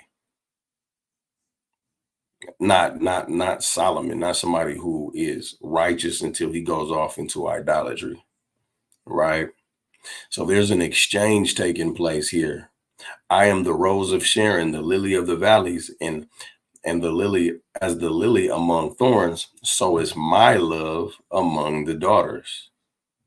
So now there's a woman being referred to, but here's where there's an exchange. Now there's a woman chiming in. As the apple tree among the trees of wood, so is my beloved among the sons. I sat down under his shadow with great delight, and his fruit was sweet to my taste. He brought me to the banquet house, and his banner over me was love. Stay me with flagons. Comfort me with apples, for I am sick of my love. His left hand is under my head, and his right hand doth embrace me. I charge you, O ye daughters of Jerusalem, by the roes and by the hind fields, that ye stir not up, nor awake my love till he please. So this is a woman talking about her love. And it goes on like this back and forth through pretty much the duration of the narrative that is the Song of Solomon. Right. So that's how we know When we see it shift to I am black and comely, you daughters of Jerusalem. And when we look at when the wife is referred to by tribe, it says, oh, my Shunammite. So that's how we have deduced over time that the Shunammite is who's being talked to, a Shunammite wife. But Christians make the mistake of, oh, it's a Shunammite, not an Israelite. No, you dummy. You got off the bus too early. It's an Israelite from the tribe of Issachar, an offshoot of Shunam. So that's the proper understanding on that. So Israelites, you got to really stop just going with rhetoric. You got to prove your rhetoric. And that's what Fire of God is all about. You know what I'm saying? We are trying to remove the bad rhetoric and make sure that any rhetoric we present is something that we can back up with sources, with the text itself. All he want to do is lay out the northern and the southern. Every time you see Gentile, it's Israel and the salvation for nobody else. He don't got to waste our time and take 40 minutes to do that. We know what he going to say. And on top of that, I'm not even talking to you, as I'm muting you. I'm wrong. And don't worry, Bruce is a non-camper, and I stay muting him too. And that's my man, as I hit Bruce on the jack right now. Yo, Bruce, it's A, B, C, and D. Bruce, I got you, Berean. That's my man. And I blocked it, and I be muting him and putting him in the back. So you ain't finna say nothing and bother me. Go ahead, Camper. I don't know why I don't know why it's such a problem if I'm actually laying it out. I'm actually showing you proof. But camps don't preach on this. Yes, exactly. King Keturah, bad rhetoric. You mean like unsubstantial belief, stuff like that? Exactly. Because let me make it clear what I mean by rhetoric, because I don't want to abuse the word, right? I don't want to abuse the word. Stop the screen, present, share the Salaki family. I gotta say it out loud because this is still weird doing these lives to me. So rhetoric, the art of effective or persuasive speaking or writing, especially the use of figures of speech and other compositional techniques. So a lot of times we say things that sound good, whether it's written or spoken out loud. But the issue is this: when the things that we're saying only sound good, when you can't put them to the test and come out with the truth, that's what I mean by bad rhetoric. So there's rhetoric that's good. You just got to make sure that you can back it up, that you've totally vetted what you're saying, that you're proving all things and holding fast to that which is good, that you're studying to show yourself approved. And you got to do more clashing with other thought processes to make sure that you've done this, because iron has to sharpen iron, and you're not the iron that's going to sharpen you. Right. So that's why we do things like these. That's why we try to open the stage up to Christians that are willing to come and build in honesty. Again, the invite is still open. So let me drop the link back in the chat. If you're a Christian and you want to hit on any of these talk points, we can do so briefly and respectfully. Make sure that you like, share, and subscribe, family, because this is really the meaty part. Ain't gonna preach. I ain't giving you time to preach. I'm not preaching. The whole thing was I wanted to give a breakdown on Ephesians 2, and you said give me a breakdown. You the pastor. You do. And I'm trying to give you a breakdown. I'm showing you that in the past, in times past, from the Ephesians in the Grecian kingdom, in the Grecian empire, over there during that time period, he's showing them that in times past, you remember. And what do they remember? They remember this history that we're going over in Maccabees. Okay, I don't know why that's pissing everybody off. Hold on, let me respond to you, as let me respond. I hear where you're going, and I understand the rationale. What you're showing is that, see, Mike, there were some Israelites here that converted, right? And they forsook circumcision. So here's where you have a problem. Number one, you all try to make this the whole of the northern. That's not my argument. That's not my argument. Wait a minute. Because I never got to fully explain. Okay, well, I just want you to break down. If that's not your argument, then you can't definitively say that the Gentiles in Ephesians chapter, let's just say, and let's just say you were right. Okay, let's just say you were right in that some of these Gentiles could have been Israelites. Now, I don't believe you are, but I'm gonna give you that just for a second. Now I'm gonna take it back. But I just so want to let's ask you a question though. Ho- What would okay, you call them? What would hold you on. what would the First- Jews what would the First, Jews who ask how you gonna stop my question to ask me a That's how question? you got to do these folk. They No, used to no. doing that on the corner. Hey, They ain't I'm used to no trying to order, no structure. see, now, as Unless I'm they trying to have a commanded ones tell them. We got to command. Now, Israelites, we in the fourth quarter. We gotta tighten it up, man. We gotta tighten it up. You hear how they coming? Them like, yo, I'm your commander, ass. You're gonna be quiet. I command you. That's what they understand. Go ahead, Pastor Mike. I'm trying to have a reasonable dialogue back and forth, asshole. You can't, because he's gonna cuss you and leave. Then he know he can come back in 2 weeks and we gonna forgive him and let him talk again. He gonna cuss you, Mike. I'm trying to help you. He get ready to cuss I'm you. all right. I'm good. I'm good. But hold on. All right. I warned you. I try to warn you. Now you said he gonna cuss me? No, man. I ain't gonna do that. I don't do that. But hold on for 1 second. Let me just ask. I don't mind you asking me a question. I welcome your questions, but at least let me get mine out before you interrupt it and ask yours. So I'm saying, let's just say you were right, though the text never called these Israelites Gentiles, never did. But let's just say you're right, that some of these Israelites were now Gentiles, right? If you're not saying the whole of the northern kingdom and you're agreeing with me that this wasn't even the majority of the northern kingdom, because the text just says many. And to prove that it wasn't the whole, if you keep reading the history of Antiochus, you'll find that Israel rebelled and revolted and overcame that.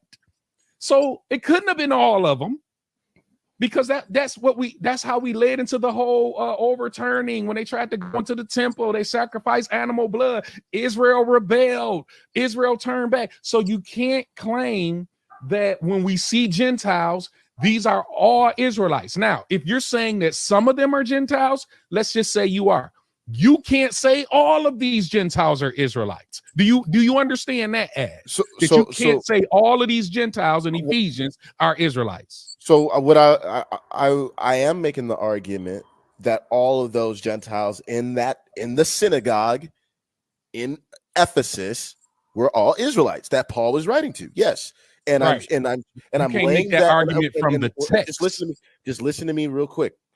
So I'm showing you the in times past. We're still on that portion. In times past, ye were called Gentiles. And I'm proving that the northern kingdom and the southern kingdom are both called Gentiles in the New Testament and the Old Testament. That's a fact. No, and okay, but hold on. Let me respond to that real quick. You see, now he's saying that the brother didn't have no order. Elder Mike got a little bit of momentum, so he want to do the over talking. And this is where it gets corny. I was once told, man, you way too genuine with these Christians, and they just run all over you because of it. Well, look, I'd rather be genuine all the time and let the few come to the light, man. Let the roaches do what they gonna do. At the same time, we do have to become as wise as serpents so that we can navigate better in these circles. So this is a sticky situation the brother's in. He's not saying anything wrong as of now. It's just that the Christians don't want to hear it, especially when you deal with brothers like Michael Holloway, man. I'm not gonna lie. It's something real devious about him in the way he handles the scripture. And that's all I'm gonna say about it. I'm gonna let it play. We'll see what we get. See, you don't want me to finish. I do want you to finish, bro. But I'm supposed to let you finish. Let's have a dialogue, though. If I cut you off, You see, I was supposed to let you finish, but you can't let me finish. Then Mike say, let's have a dialogue, but the brother can't even finish what he's saying. Let him substantiate what he's saying. You get to be long-winded. He got to wade through it. Then he get to say half of what he gonna say. Then he got to listen to you all over again. That shit is tiresome. Let's have a dialogue. I get muted just like that. I get muted. No. Hold on. As I'm with you. I'm gonna let you finish. Now you go when you keep trying to talk. That's when Berean get mad and put you out. You just made a statement, and I just want to go here. You said the text says, remember in times past you were called Gentiles. That's not what the text says. So I'm gonna let you. It says in times past Gentiles. Not in the you were flesh. called In the flesh. That's Right. what, bro. That's what a Gentile is. Paul called the Israelites after the flesh in Romans chapter 9 verse 4. So you either a Gentile in the flesh or you're an Israelite after the flesh. So the point is, it doesn't say it. Hold on, I'm gonna let you respond, bro. I promise. Man. It doesn't say what you just said. You said this verse. Here's the thing, though. A Christian will quickly say a Jew is a Jew inwardly, not outwardly. So I would venture to say that you can be a Jew and you could be a Gentile based off of what you do in the flesh, and then a spiritual matter still arises. All right. But how does a Gentile stop being a Gentile? A Gentile does not stop being a Gentile. You can go to there is neither Jew nor Greek, no male nor female, and they will harp on the part where it says no Jew nor Greek. But are you meaning to tell me that people just become androgynous when they come into the truth? That there really is no females no more? A woman shouldn't be called a woman anymore because she believes in Jesus Christ. So you got to think about this shit before you get to arguing with these Christians. Said in times past, y'all were called Gentiles. That's not what it says. Now go ahead and try to explain that. So when it says in times past you were called Gentile, it doesn't. It says you in times past Gentiles in the flesh, who are called uncircumcision. You see, now it's describing how they're Gentiles in the flesh. They're Gentiles in the flesh, according to people who called them uncircumcision. So that's what they're called, right? They're called the uncircumcision. Gentiles are called uncircumcision. Goliath, right. David called Goliath uncircumcision. All right, that's great. So my question would be, is in the New Testament, were there people called Jews, and then were there people called Greeks? What you should always ask when you come here is, we're all Israelites circumcised, we're all Jews circumcised. Because then they're going to have to lay their logic out there. If they say no, boom, you can cut them with the history. You can cut them with the Maccabees. They don't respect Maccabees. It's too spooky for them to entertain Maccabees because they're like, oh, that's taking out the Bible and it does not looked at as canon. But they'll quickly look at a historian that is on in a secular form. Right. So you can use either of those avenues. I would recommend going the secular route for it and then dialing it back into Maccabees just from wisdom. But you ask, were all Israelites circumcised? Did you have to be circumcised to be considered an Israelite? Because even when we look back at the Exodus narrative, you see that there were certain Israelites born in the wilderness that had to be circumcised. They were still Israelites. You understand what I'm saying? So we don't get to now make up this narrative that all Israelites were circumcised at all times, because we're touching on history. Extra biblical first. That's just my recommendation. Extra biblical first before you go to Maccabees. Then you hit them with the Maccabees. Right? It's very key. Let me see real quick.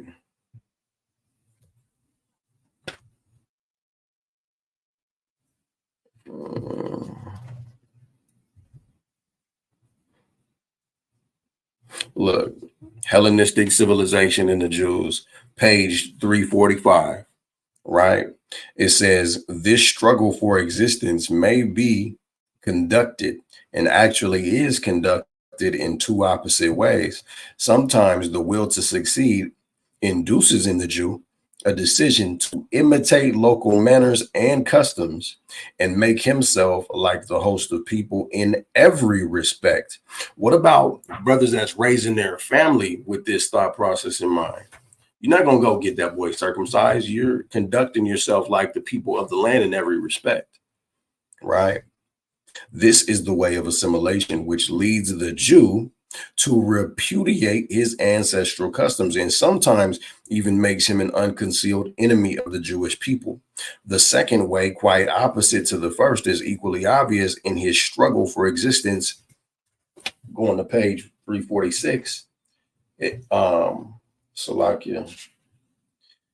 his existence in a foreign country, the Jew naturally resorts to his own people for encouragement and aid. So you got people that are going to be worshiping alongside Israelites who also live in that same area, or he's going to conform completely. Whence the maintenance of the organized Jewish communities in every locality of the diaspora and the obstinate adherence of the solitary Jew to his community.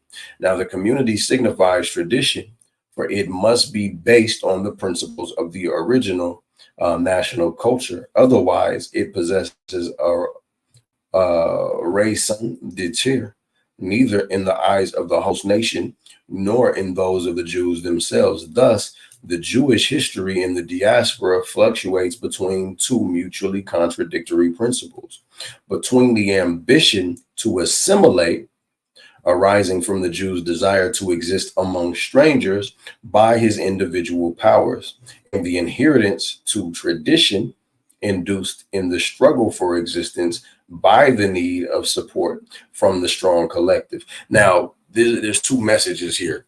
One is that a kingdom divided against itself can't stand. This is why we need to be more unified.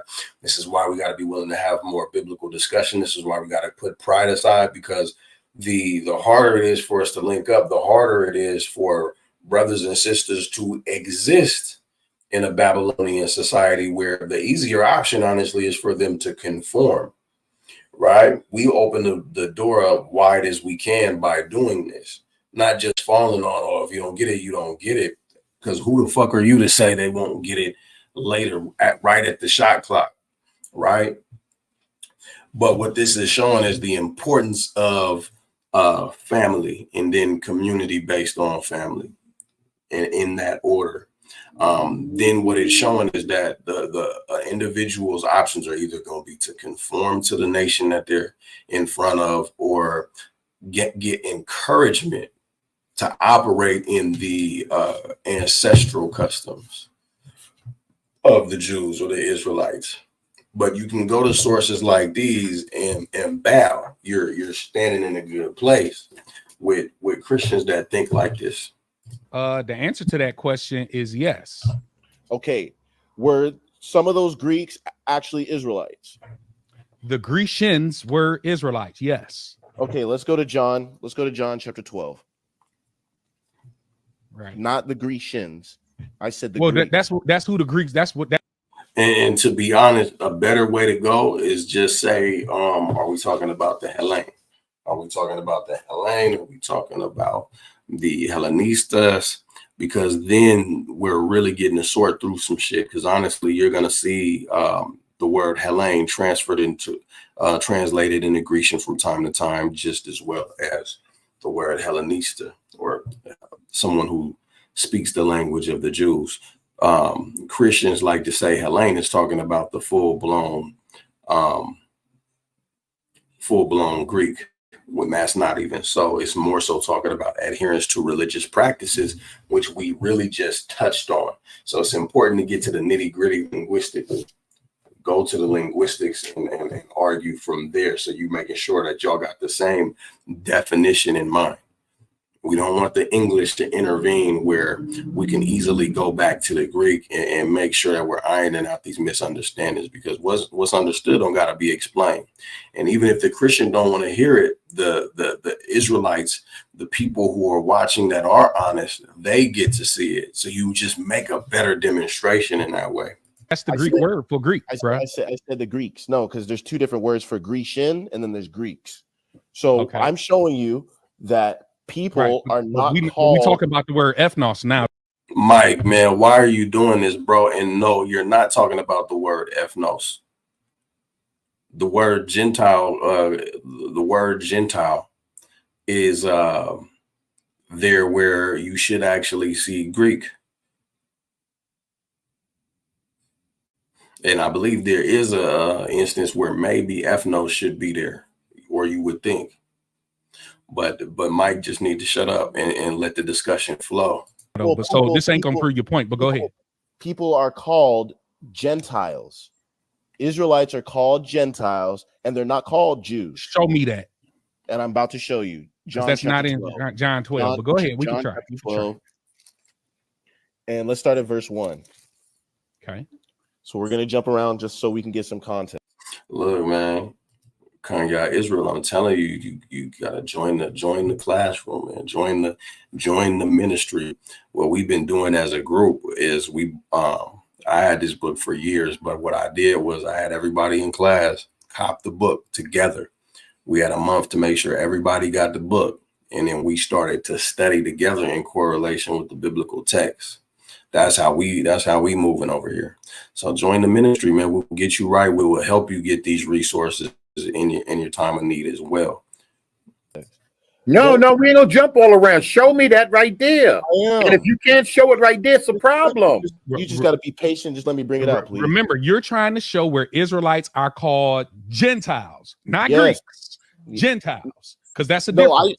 Well, no, Greeks. What do you mean? A Greek is a Gentile. Am I correct? Not necessarily. But are Greeks Gentiles? A Greek is not all the time. How come they're not called Jews though? Bro, hold on. This is crazy.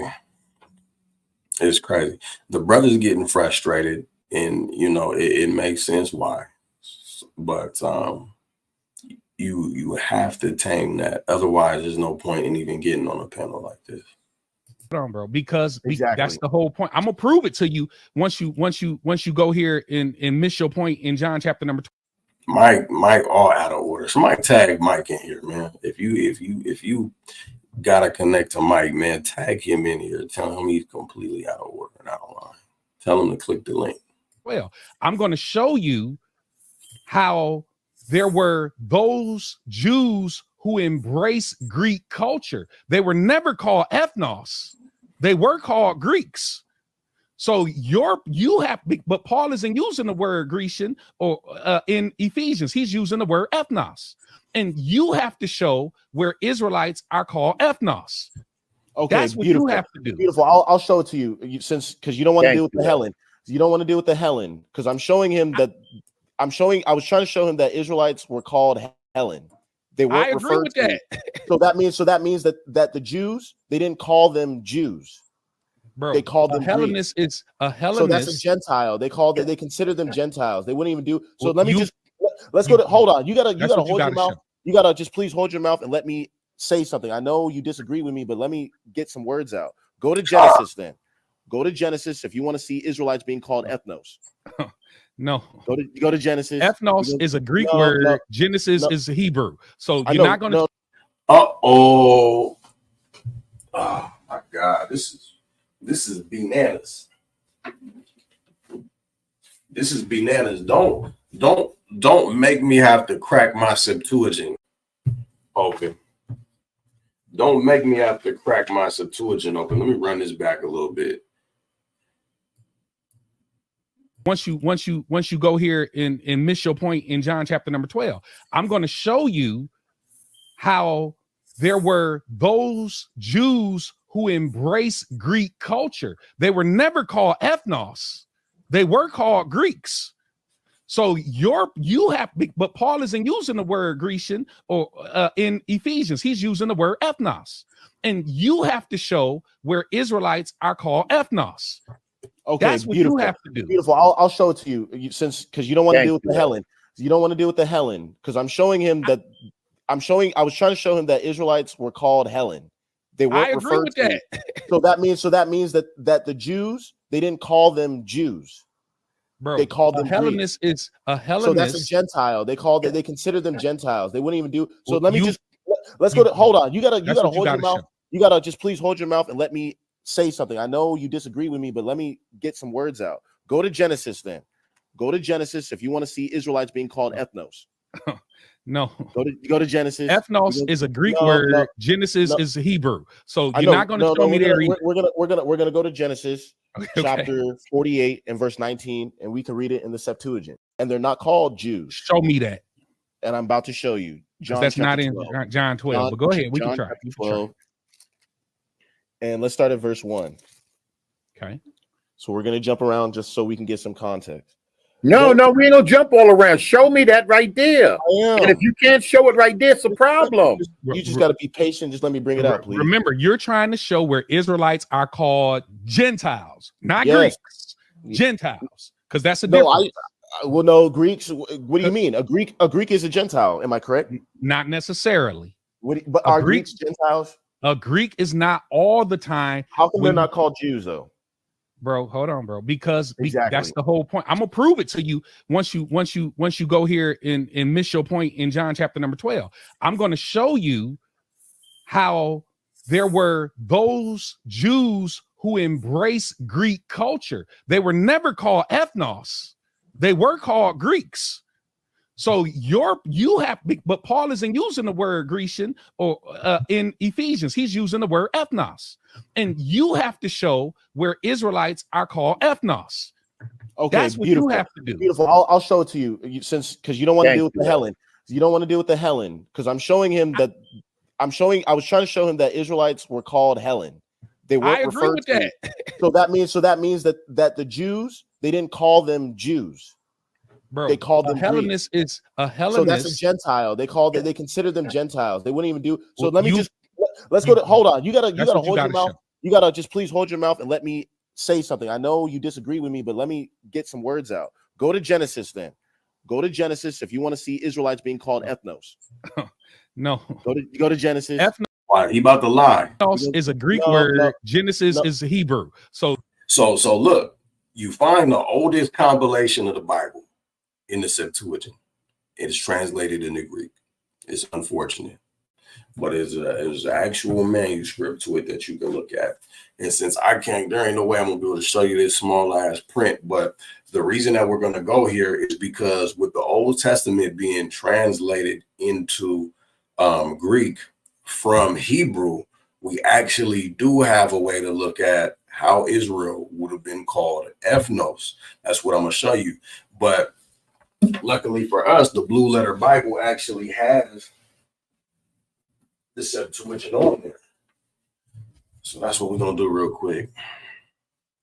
Let me remove this.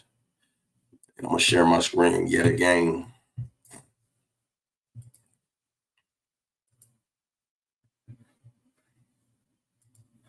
I wish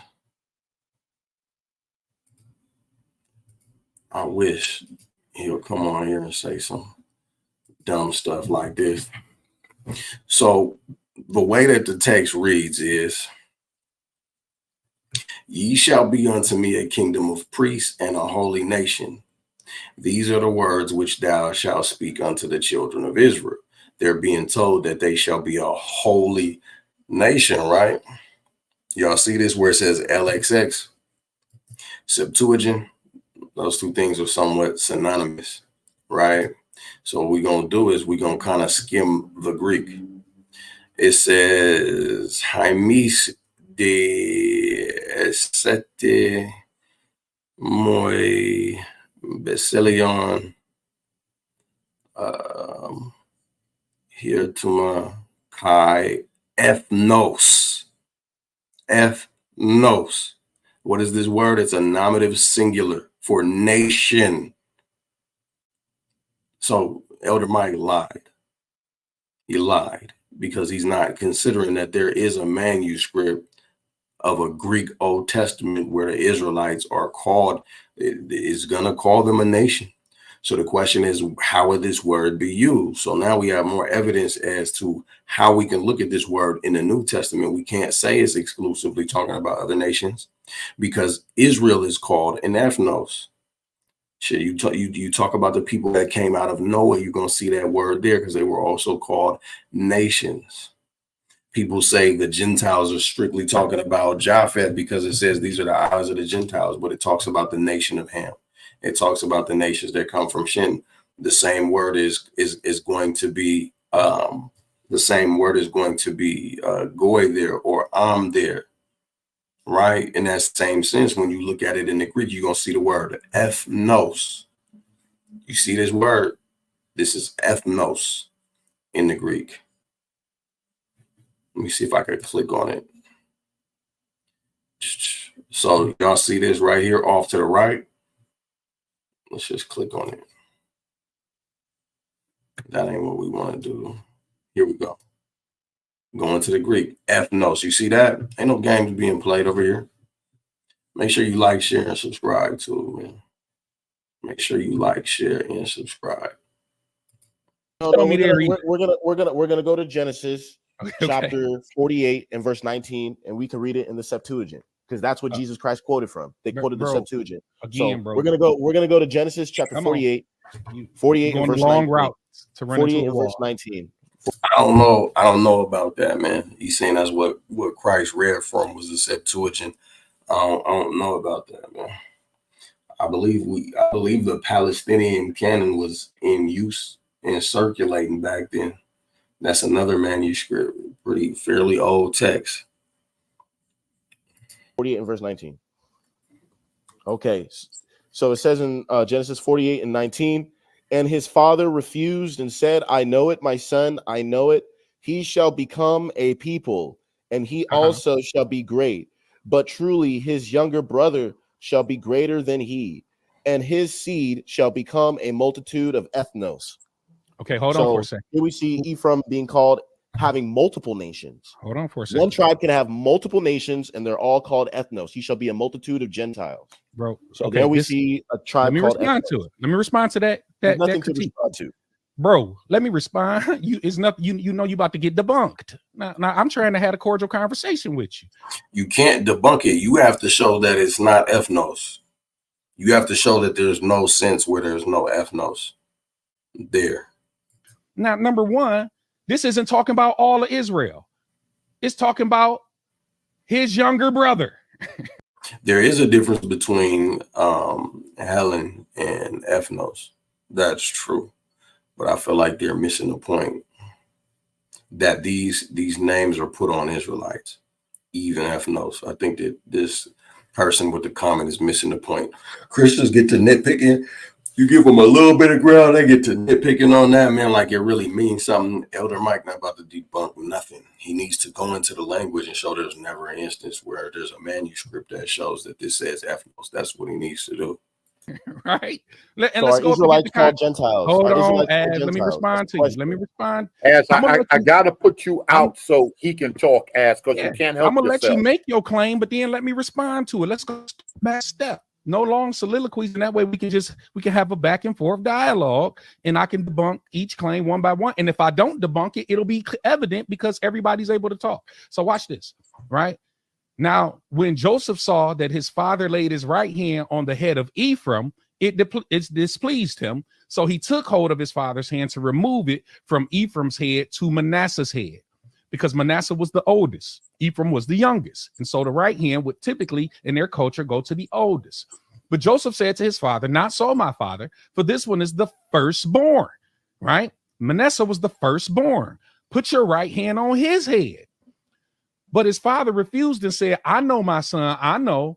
He also shall become a people, and he also shall be great.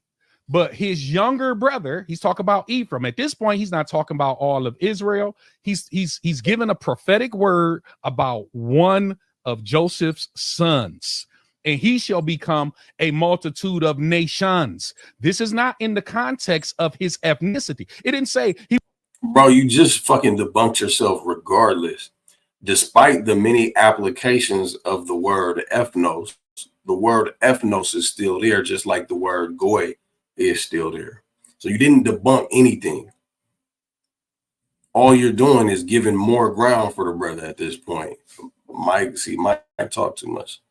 Will become a multitude of uncircumcised people. That's not what this was a positive prophecy.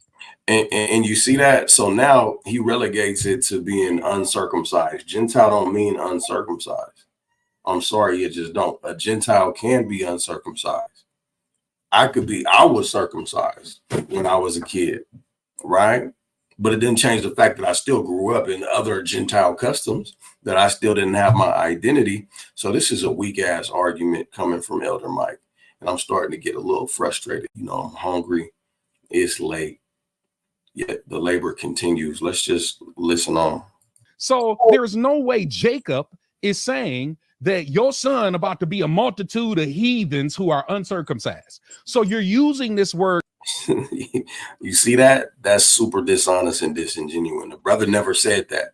All he's substantiating is that the word goy and the word ethnos is going to be used in a situation like this. He's not talking about the spiritual state of these people. First, we have to submit to how the word can be used, and then we can look at the context of the writings where it's being used. And the brother can't get no ground because the Christian don't want to work and let the brother make his point. That's simply what's happening. I cannot turn it off, my brother. We gotta go through this. We gotta go through this. Goyim out of context. Because it actually gets worse.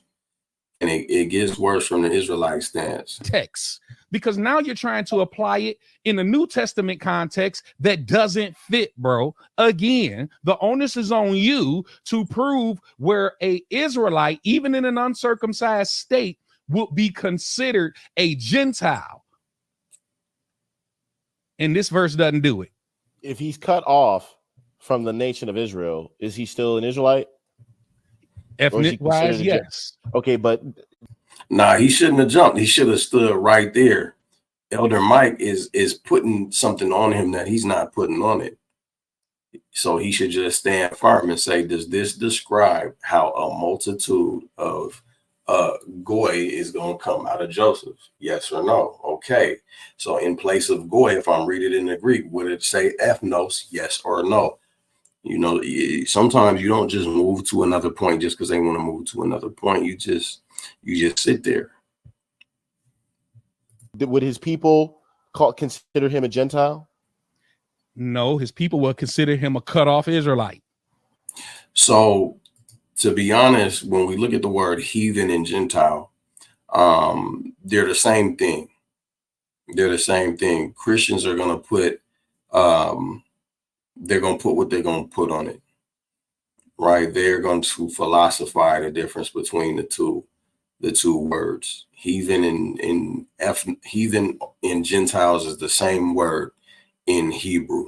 So there's a distinction there that Christians make that the text don't necessarily make on every occasion.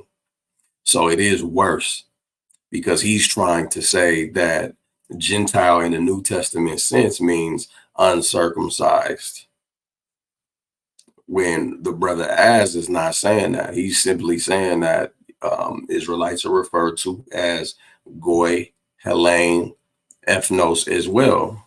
And here's a precedent for it.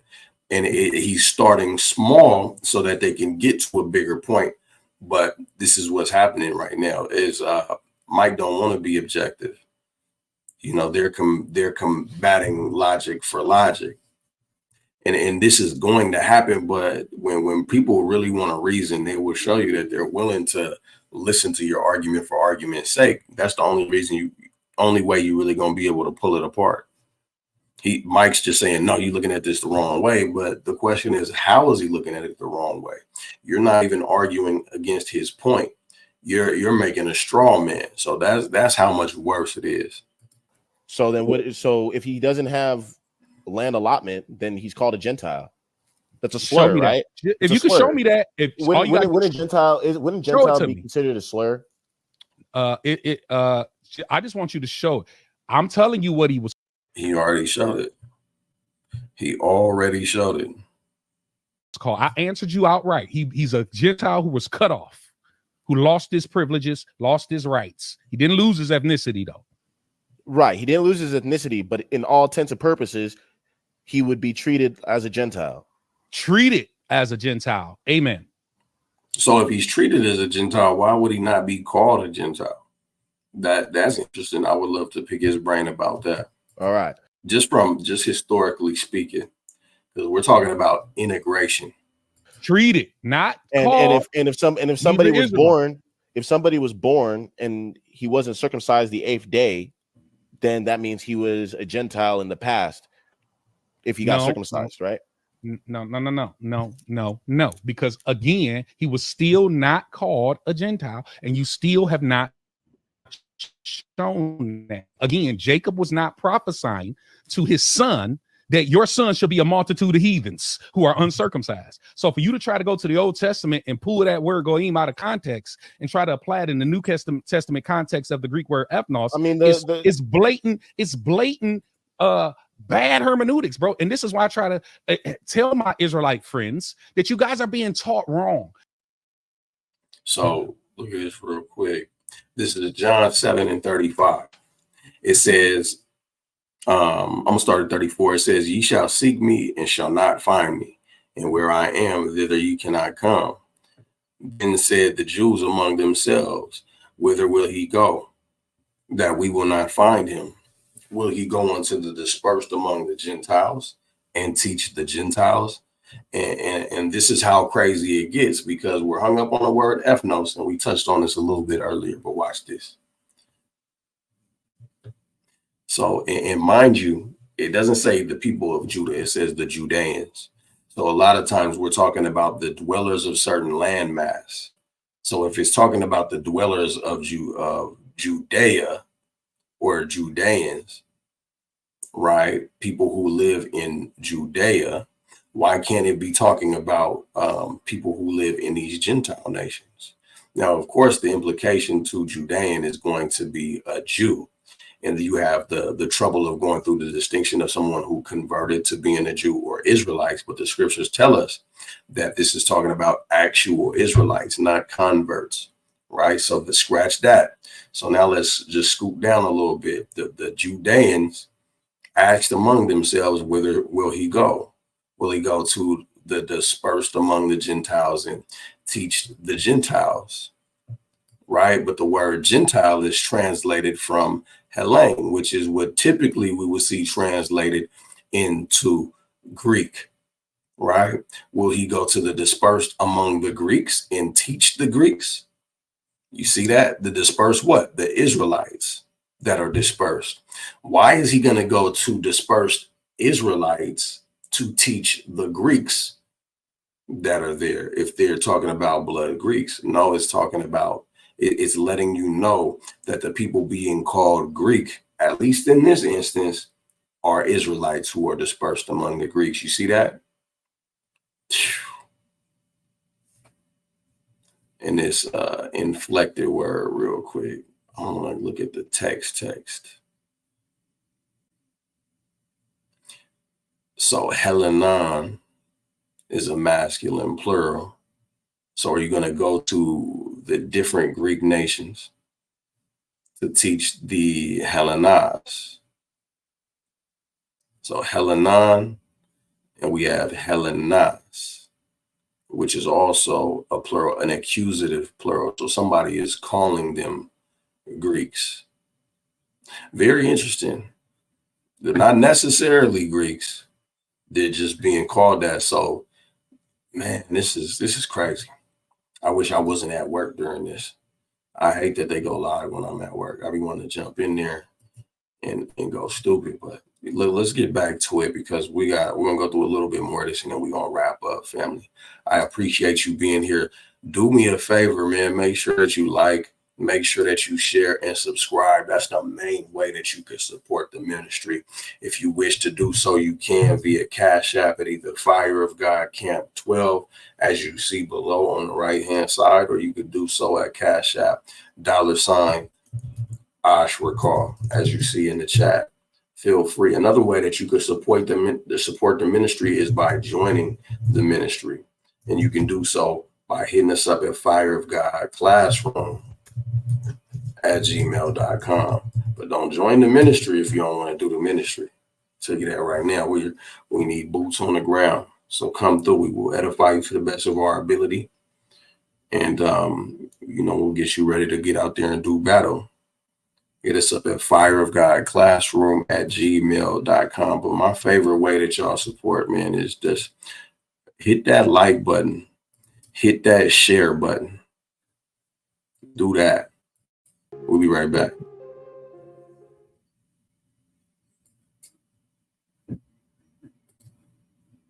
Shalom, family. Shalom, it's your brother Ashrakar with the Fire of God.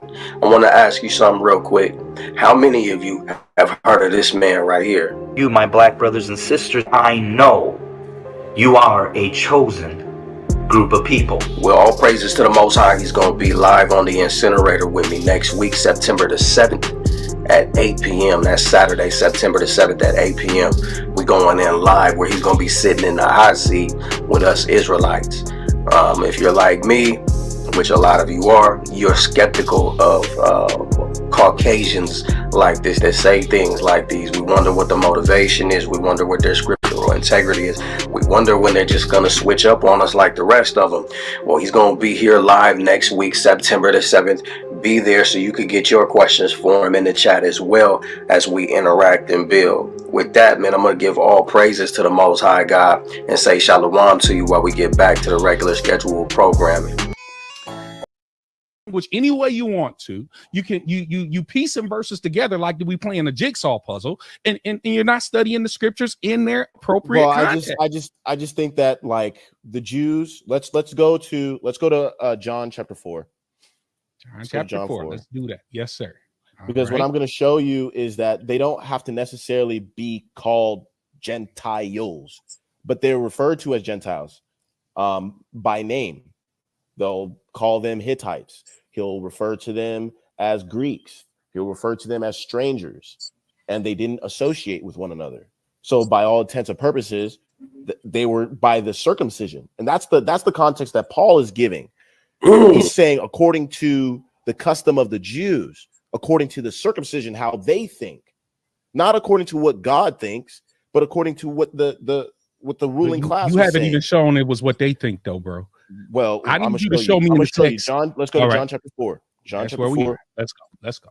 Let's go to verse 9. All right. He says, thus saith the woman of Samaria unto him, how is it that thou, being a Jew, asketh drink of me, which am a woman of Samaria? For the Jews have no dealings with the Samaritans. Okay, how come they don't deal with each other? We jumping from one thing to another, but go ahead. Go ahead, Pastor Mike. Israel Descent. If you got the green light, you today's camp day. You and Az representing the camps. Go ahead. Man, and I'm not gonna lie, man, I was so embarrassed. You'll see. I'm showing the relationship between Israelites, and I'm showing that I'm showing that Jews would look at other Israelites as Gentiles, and I'm proving it to you right here. So go ahead. Definitely not about to prove it right here. Okay. But let me bless you. Let me hear this. The reason these Samaritans, she is a Samaritan because when the northern kingdom was overtaken by the Assyrians, those Jews or Israelites that did not get carried off into captivity, they intermingled and intermarried with the Assyrians.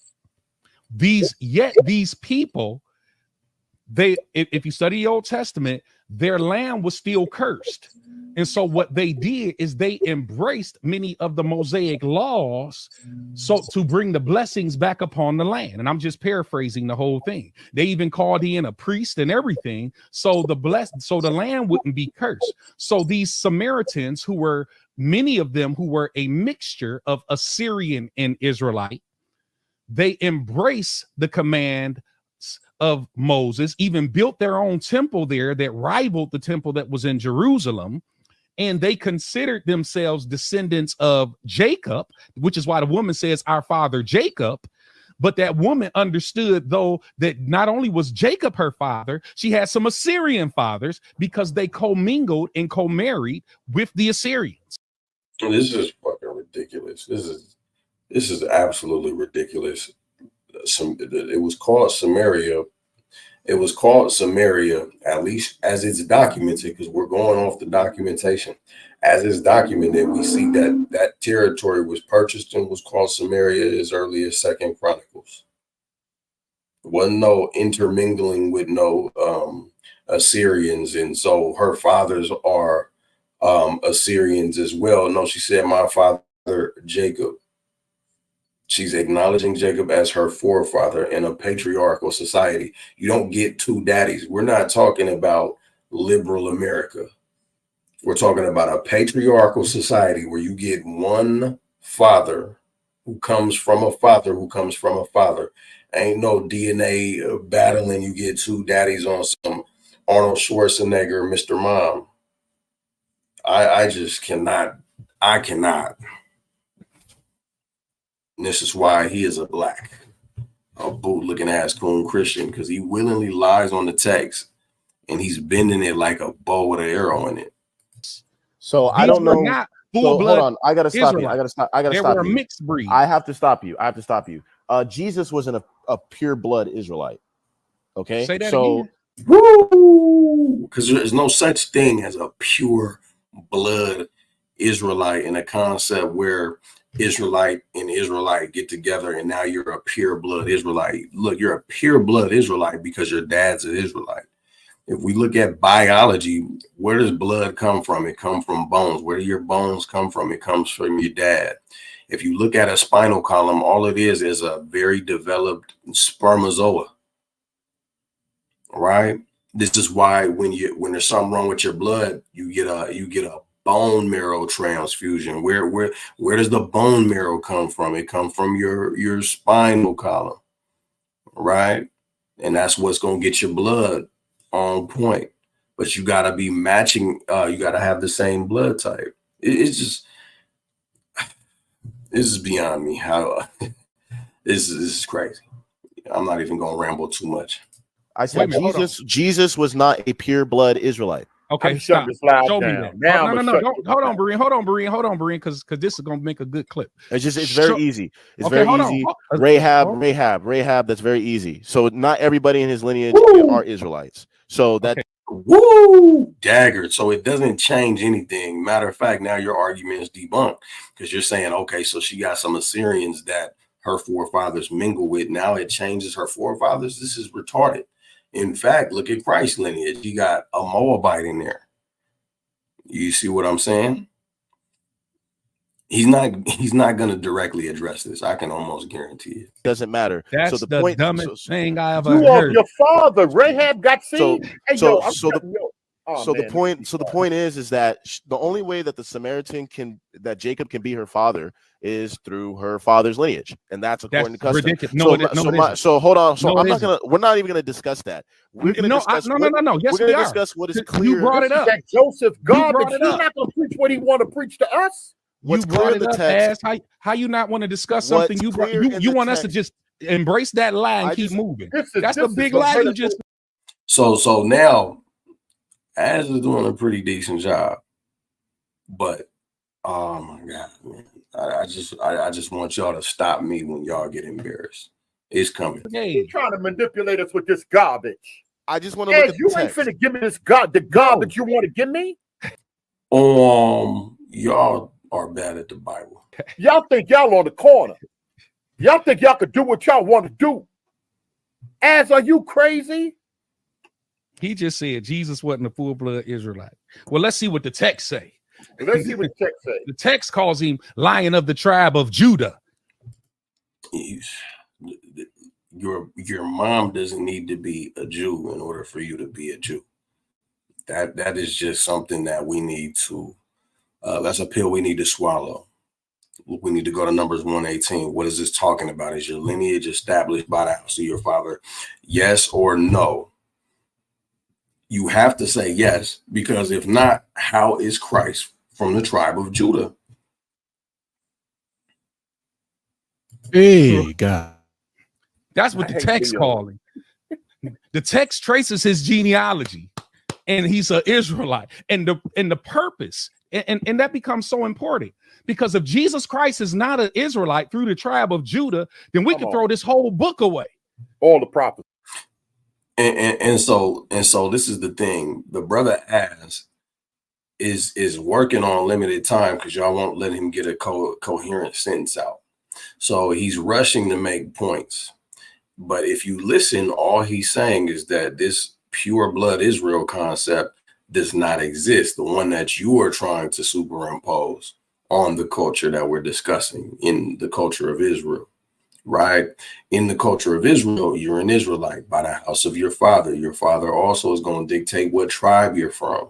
That's also going to dictate what land you can inherit. It's going to dictate who you can marry if your father has all daughters and no sons. That's how intricate it gets. It has nothing to do with who your mom is.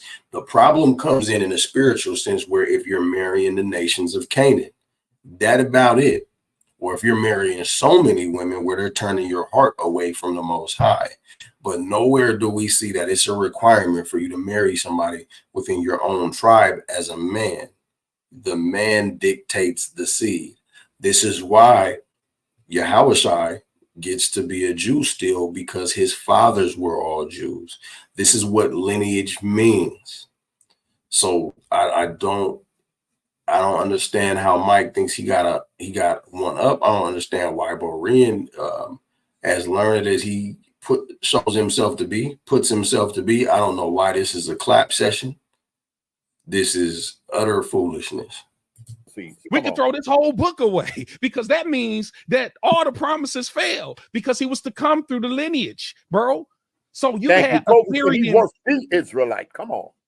So you had Assyrian men who also intermarried with Israelite women. They bear children, and they also became this segregated group called the Samaritans.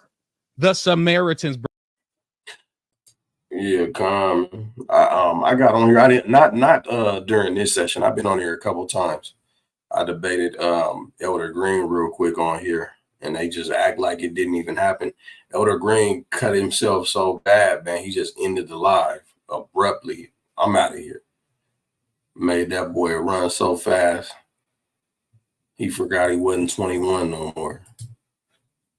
Bro, because the Assyrian men, they went into them Israelite women, but yet they embraced many of them as a people. They stayed there in that land, right there in the central heart of Palestine, right? Samaria to the north and Judea to the south. But Samaria was centrally located right between those two areas. But Jesus said we must needs go through. And the reason he had to say that, because the normal route, because of their disdain for this sellout people, they considered these folks sellouts because they intermingled and intermarried with the Assyrians. They would normally go on the outskirts and go down the coast to get to Judea. But Jesus said we must needs go through. So they went through instead of around the coastline. And that's when they run into this Samaritan woman, bro. Your argument fails. This Samaritan woman is not an Israelite. She's a Samaritan. And these were a group of people who were a mixture. This is dumb. Judean means do you live in Judea? And by implication, you are a Jew. Just like Samaritan means you live in Samaria, period. You cannot say that based on the fact that she lives in Samaria that she's not an Israelite. But her calling Jacob her father is her indicating to you that she is a Jacobite, an Israelite.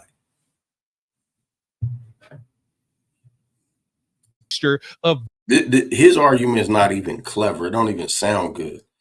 And I'm looking at these comments that they putting up on the screen. I want you to understand, just because it's the majority don't mean it's right. Y'all brothers and sisters, don't be shaken when you see things like these happen. You got to learn to stand boldly and realize that these people before you are idiots, and you need to have some compassion for them in your heart. You got to pray for them, because this is really a bunch of idiots clicking up against a brother, and it's frustrating. It seems like they know they're in their right mind, but they don't. They're dumb to be able to sit here and act like Mike's making a good point. But then again, this is what happens when you just go off of bad rhetoric. Jewish blood as well as the Assyrian blood. Okay, so you can say that. You don't. Okay, so do you know this woman? I know the word of God. I know what the Bible says about her. Listen, the Bible says she was a Samaritan. I just want to know if you know who this woman was, you knew who her dad was, you knew who she was. You don't, right? So all you can do is go based off of the page. That's right, brother. Thank you. The page, the scriptures. Okay, so yes, that's page. all I can do. So I've been criticized for going through scripture alone, but that's my story, and I'm still hey, bro. You ain't got. I just said we just got to go off the page. That was it. So when we go off the page, let's look at verse 12.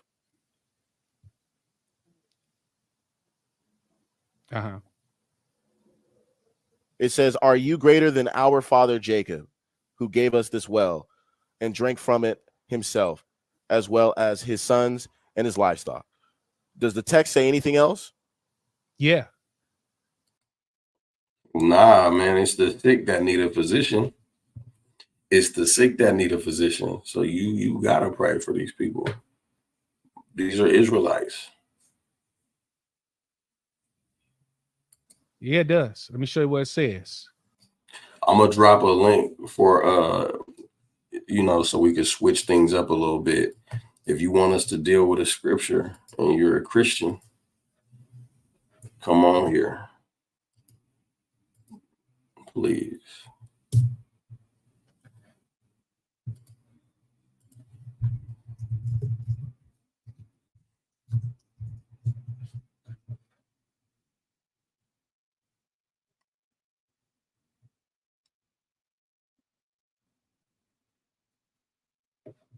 And that's a good scripture. That's a good one too. Romans 2 is good to start a little bit further. Let's say 20. Romans 2 and 20. Let me share my screen. And we're going to read through 24. And in structure, actually we'll start at 19.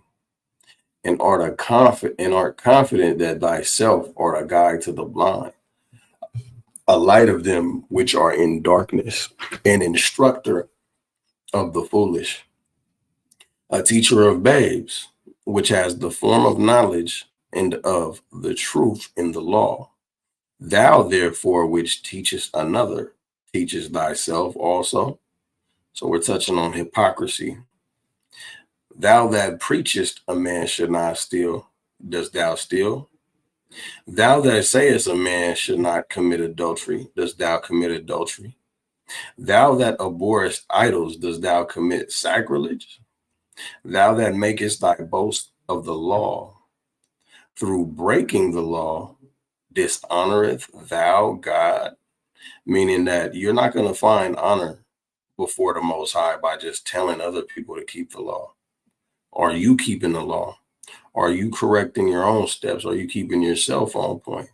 For the name of God is blasphemed among the Gentiles through you, as it is written. So, with that said, verse 25, for circumcision verily profiteth, if thou keep the law. But if thou be a breaker of the law, thy circumcision is made uncircumcision. Meaning that you can't just be circumcised. You got to walk uprightly. It's a whole package. Adherence to one law doesn't negate disobedience in another. Hypocrisy is not tolerated. When you disobey the Most High, even if you're teaching others, you still are blaspheming the Most High among the Gentiles with your actions. So that's what Romans 2 and 24 is going on.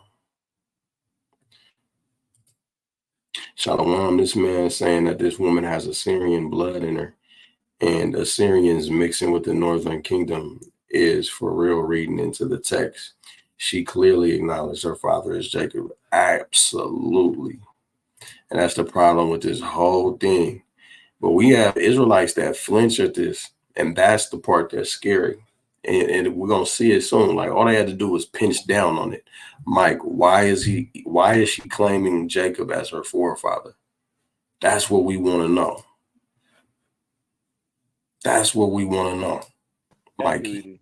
The woman of Samaria said to him, how is it that you, being a Jew, ask drink of me, a Samaritan woman?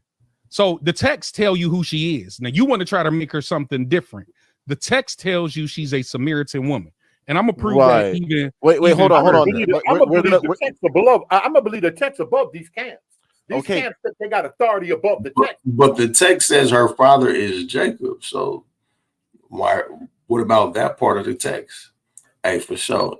Any other questions in the chat, please feel free to throw them in there, family, because when we get to the point, we're going to wrap up.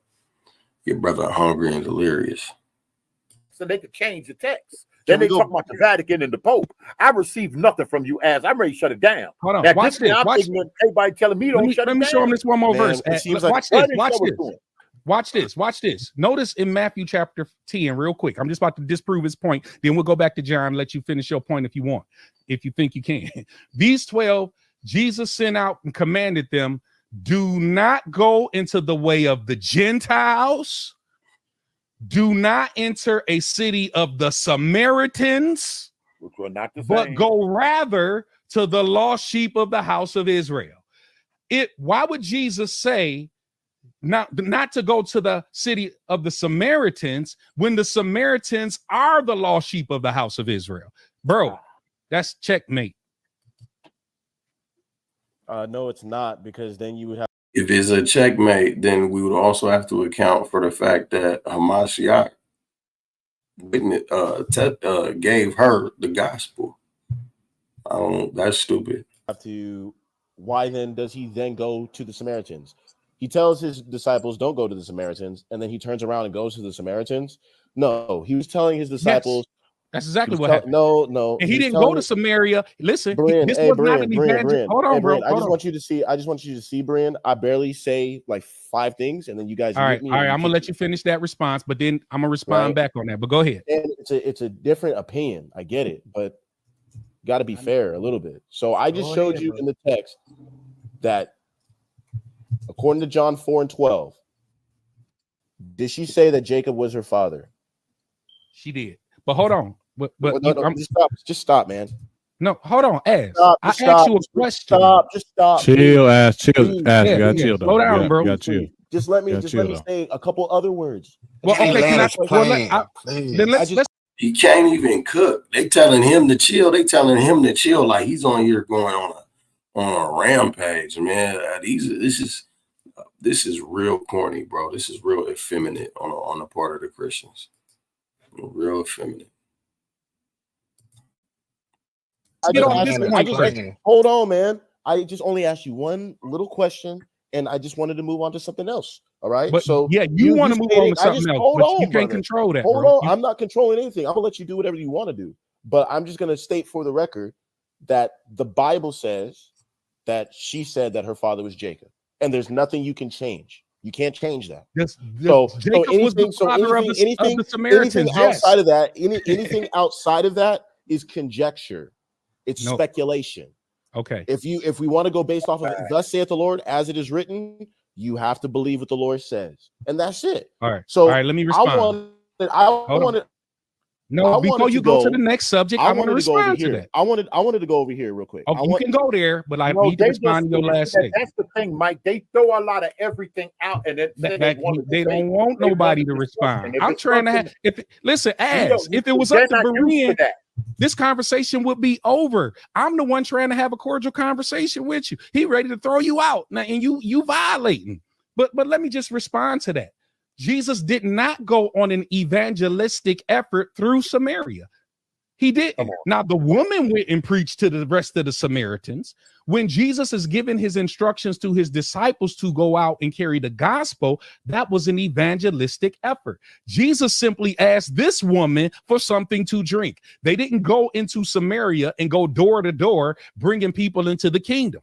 So the context is clear here in Matthew chapter number 10. You've got 3 groups of people here. You've got Gentiles, you've got Samaritans, and you've got the house of Israel. And if you want to go by the paper, as in John chapter number 4, the text is clear that the woman said, "You're asking drink from me, a Samaritan." She puts herself in one of the 3 categories. Israel, no.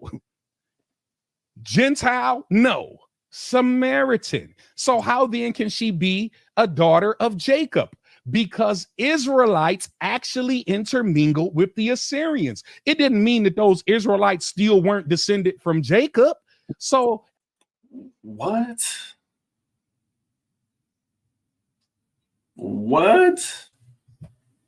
Mike is on dope. It didn't mean that those Israelites still weren't descended from disciples to go out and carry the gospel. That was an evangelistic effort. Jesus simply asked this woman for something to drink. They didn't go into Samaria and go door to door, bringing people into the kingdom. So the context is clear here in Matthew chapter number 10. You've got three groups of people here. You've got Gentiles, you've got Samaritans, and you've got the house of Israel. And if you want to go by the paper, as in John chapter number 4, the text is clear that the woman said, "You're asking drink from me, a Samaritan." She puts herself in one of the three categories. Israel, no. Gentile, no. Samaritan. Here's the thing, though. She is putting herself in the category of people that have no dealings with the Jews. But the Jews didn't have any problems dealing with other nations. They were dealing with the Assyrians as well. Matter of fact, the Assyrians also invaded Judah. This is where you get the siege of Lachish wall relief, because they invaded Lachish. They came into a vital city in Judah and took Jews also. So I don't understand this. Where's the historical value behind the Jews not dealing with people who live in Samaria in general? There's a people group in there that we was told not to deal with, and it would have been the people of Ephraim. That's who we was told not to deal with. He's joining the idols. Leave him alone. So how then can she be a daughter of Jacob? Because Israelites actually intermingled with the Assyrians. It didn't mean that those Israelites still weren't descended from Jacob. So what?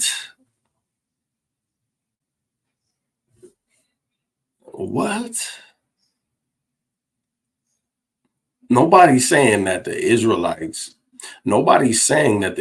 that mingled with the Assyrians no longer went back to Jacob. In fact, that's what you would have to be arguing, to say that, oh, Jacob, it says that Jacob's her father, but they mingled with the Assyrians. He's over here cutting himself.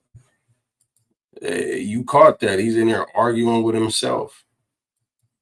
They damn sure hate Israelites. Revelation 17:5, where it says, Mystery Babylon, the great mother of harlots and abominations of the earth.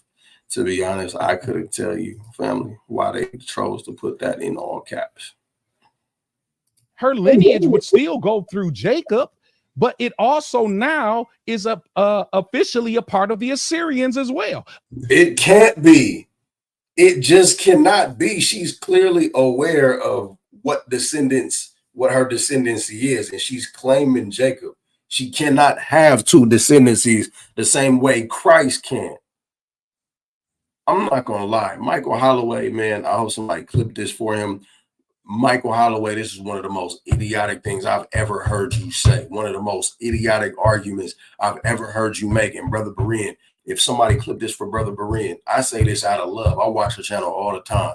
You got to be a fucking ashamed of yourself for sitting here and let this brother make this counter argument, whether you disagree with the Israelites or not.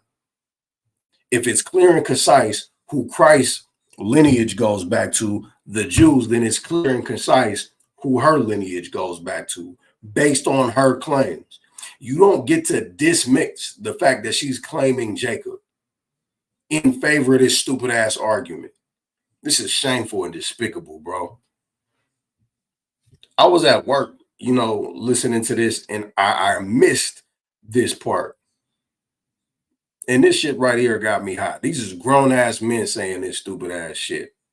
And I'm not gonna lie, some Israelites gonna come through and they gonna say some dumb things as well. So we're not gonna show favoritism. I don't like stupid shit. I just don't. Stupid shit is why we are right here in the belly of the beast, in America, in Babylon the Great, in captivity to the dumbest people that the Most High ever created. Assyrian men who slept with Israelite women. Bro, your case is defeated. Y'all got to get better. Your case is defeated. You don't get to make that decision. The case is not defeated. You're contradicting yourself. You have a cognitive dissonance. And I can say that based on your argument for Christ being a Jew and your argument against this woman being an Israelite. The same principles apply in either argument, but you are having a bias. I don't like it, bro. That right there make me want to fight, bro. I'm just gonna be 100% honest. Mike, you're a goddamn liar, and you're lying to yourself, and you're not right for it. I'm just telling you that right now. This was stupid. This was real stupid. They're teachers over there. I'm trying to just understand, why are you saying that it was an Assyrian man that got an Israelite woman pregnant? How come it's not? Yeah, exactly. You cannot come through and say that. You're literally saying, nah, she's lying. Her dad's an Assyrian. Not just, how come? I'm just, hold on. I want you to understand, the Israelites kept records through their captivity in Babylon. Right?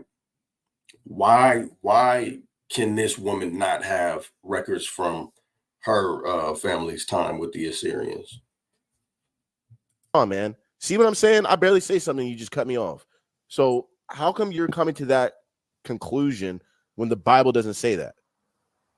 Can I respond? No, you can't, because I want to go. No, I'm responding anyway. You can't tell me no. I no. want to go to Hosea. I want to go. Number one. You. And then he got fake manners, bro. He said, "Can I respond?" Why you ask if you can respond if you don't care if the brother would rather do something different? I don't like this. Number one, it was the Assyrian soldiers who went into Judah. So if you knew the Old Testament, like y'all say y'all do, the knowledge of the Old Testament, yes, they went in there, but that does not prove your point. And your point is that even though she's claiming Jacob is her father, no, it must have been that her mother was taken by an Assyrian. You see what I'm saying? The text don't say that there was a breeding out of the children of Israel. It don't say that. You wouldn't know. You would know. And so even though a Jewish woman could marry a Gentile, that doesn't mean Jacob isn't her father anymore. Bro, if she lay with a Gentile and she has that Gentile's baby, then that baby is a Gentile. It's clear cut and dry. Stupid and arrogant, bro.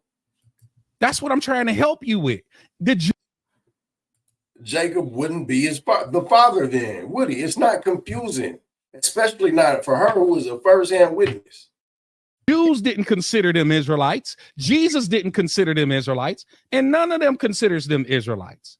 So, bro, again, instead of trying to argue with me and trying to be right, just consider what I say. You could disagree with me, right? But consider what I say. I want to show you how your arguments are wrong. Okay, beautiful. And I'm trying to do the same for you. You're trying to save my soul. I'm trying to save your soul. Right? So let's go to Hosea. Let's go to Hosea 8:4. I got zero respect for Elder Mike, bro. So I think I have a stronger argument because I can just go based off of the text. I don't have to do all this. You ain't went by the text yet. I did. It said our father Jacob, and there's nothing you can do.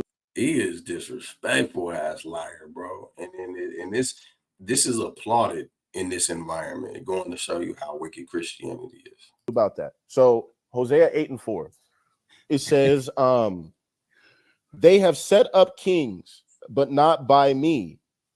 They have made princes, and I knew it not. Of their silver and their gold have they made them idols, that they may be cut off. Thy calf, O Samaria, hath cast thee off. Mine anger is kindled against them. How long will it be ere they attain to innocency? So during these times, you had the southern kingdom called the kingdom of Judea, or the kingdom of Judah, and then you had the kingdom of Samaria. And this is before the Assyrians came. You see that? We went into that earlier, how as early as 2nd Chronicles, you see Samaria being mentioned. And you run it down and you see where, the king of the north side purchased the hill of Samaria for their use. So Samaria is not this new concept where a Samaritan just must be some half Gentile, half Israelite congregation, some admixture where there's no Israelites there. That's made up. That's bullshit. That's true. If you lived in the land of Samaria, in the northern tribes, they will call you a Samaritan. Show me that. Samaritan literally means dweller in Samaria. That's because that's not. I did with John chapter 4 when she said our father Jacob. That's it. So no, now when you look, it says that they may be cut off. So it says that the northern kingdom, the Samaritans, they were cut off. Do you agree that they were cut off? I agree that the northern kingdom was cut off, but here's the problem. You're conflating now. Again, you got bad hermeneutics, bro, and it's not your fault. It's your teacher's fault. You got bad hermeneutics here. You're conflating Samaria, which was the capital of the northern kingdom. So then when the prophets would refer to the northern kingdom, you are correct. They would refer to the northern kingdom by its capital, Samaria. You're right about that. But to turn and make Samaria the Samaritans, go back to the Old Testament before they were cut off, or while they were being cut off, or when they were still a people group who were still together, and try to make them the Samaritans in the Old Testament and erase all the history that came about to form the Samaritan group with the Assyrians going into Israel. It's just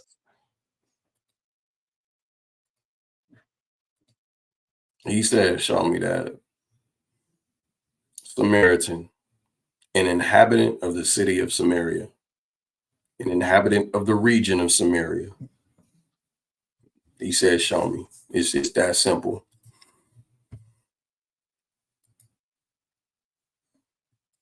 blatantly biblically wrong, bro. It shows me you don't really know biblical history, my friend. And again, I'm not trying to insult you in any way, but I'm telling you, haven't done your work on this. Go and do the research on how the Samaritans came about to be as a people. When you do that, you come back and talk. Listen, man, it's very easy. Were there some Samaritans that were actually Israelites? That's a yes or a no. In New Testament context, absolutely not. So when we're dealing with Josephus and we're dealing with the history, they didn't call themselves Samaritans at all. No Israelites referred to themselves as Israelites. I mean, no Samaritans call themselves Israelites. It depends on where depend on the context in which you're speaking. You see what I'm saying? All this dancing. You said no, and now it depends on the context. That's crazy, bro. That's real crazy. Around, man. All this context, I know you're not used to that, but depending on the context in which you are speaking, bro. You should have said that to begin with, but you're switching it up because you know your ass is cut. Context. If you're talking about Old Testament, and you're trying to refer to the capital of Samaria, which was the capital of the northern kingdom, then you can say that technically, right? But if you're talking about the New Testament context after these Israelites who did not leave with the captivity of the Assyrians, and they were ravished by the Assyrians, just like the prophet said they would be, and they intermingled and intermarried with them, those Samaritans are not Israelites. So wait, hold on. You pick the context. So like we just read, it says that the Samaria was cast off. So you agree that they were cast off? The northern kingdom was cast off, yes. Okay. Let me get another one real quick, because I think you understand that my argument is valid. You said technically I could say that yes, they're called your argument is not valid at all, bro. You said that technically I could call them Samaritans in the Old Testament. I said under one context. I understand under one context that you talking. I understand, bro. You're saying under one context they're called Samaritans. So the text never calls them Samaritans. I said technically, if you want to say when they were considered Samaria, that could be a Samaritan, that's not a text. The text doesn't call them, or maybe I'm wrong. Show me in the Old Testament, wrong, dude. I'm from Missouri. Show me. I'm really not, but show me, bro, where they were called in the Old Testament covenant the Samaritans. That's all. Show in the Old Testament, Samaria, the city or the capital, but Samaritans. Oh well, Show I'm me. sorry. I'm sorry. I can't because that term Thank probably you. didn't come. That term didn't come around until the time of Maccabees. Because the people didn't come around till. But anyway, go ahead. Well, no, because they were cast off and then they were brought back. But the point is that the Samaritans were cast off for idolatry. So, No, they weren't. let's go to the Samaritans. The Northern Kingdom Israelites were cast off for idolatry. Yes, they were. Okay. Now, in the New Testament, these Israelites that came back that didn't associate with the temple at Jerusalem, who were Israelites, would they be called Samaritans? Okay, hold on. What verse are you talking about? I want to make sure I answer correctly. Okay. You're talking John chapter 12, John chapter 10. Where you at? Well, I already showed you. I mean, I don't know how you explain away our father Jacob. I already explained that. I can explain it again. There's nothing to. How do you explain? So you're saying that she's lying? No, her Jacob was, bro. If a let me say this. If a Jewish woman, is she an Israelite or not, bro? I think that's the question we need to know. That's very. Stop for a second, bro. Hold on for a second. If you do a lot of talking, if an Assyrian man, I'm gonna ask you a question. If an Assyrian man marries a woman who was a full-blooded Israelite, right? And she takes on his citizenship in his country, like Assyria, is Jacob still her father? Or and if she has a child with that man, if she has a child with that man, wouldn't Jacob still be the father of the child in some way also? No, dummy. Because her father was Jacob. The only way for your father to be Jacob is through the lineage of your fathers. That's it. Thank you. That is not true, bro. That is true. So let me ask you this. Is Caleb Jacob? Is Caleb of Jacob's? Hold on. Nope. All right, thank you. Is Job? No, yes. Job? Caleb, for the record, because I don't want to go too far left. Hold on. For the record, Caleb is an Israelite. But we're not dealing with Caleb. We're dealing with the Samaritans right now. All right. So that's if we want to fine, have that discussion, we can have that at a later date. So let me ask you this. So hold on. The woman who gets married. Dang, bro, let a brother breathe. So I am showing you according to the text. She says, our father Jacob. You're trying to explain it away. Me, I'm not trying to explain it away. It just says what it says. Let me ask you a question. I'm not explaining it away, bro. And I have another. Hold on. Go ahead, Let me ask you a Go question, ahead, bro. Let's ask a question. Come on, this is a dialogue. So if your son marries an Edomite, no, I take that back. If your daughter marries an Edomite, it's not an Israelite baby. Period. Is that your grandson? No, it's not. No, that dude going straight to the lake of fire. But he's not your grandson. Nope. So he couldn't say, nope. as is my father in my when he died. When he dies, when the Bible says you shall go to when you die, you shall sleep with your fathers.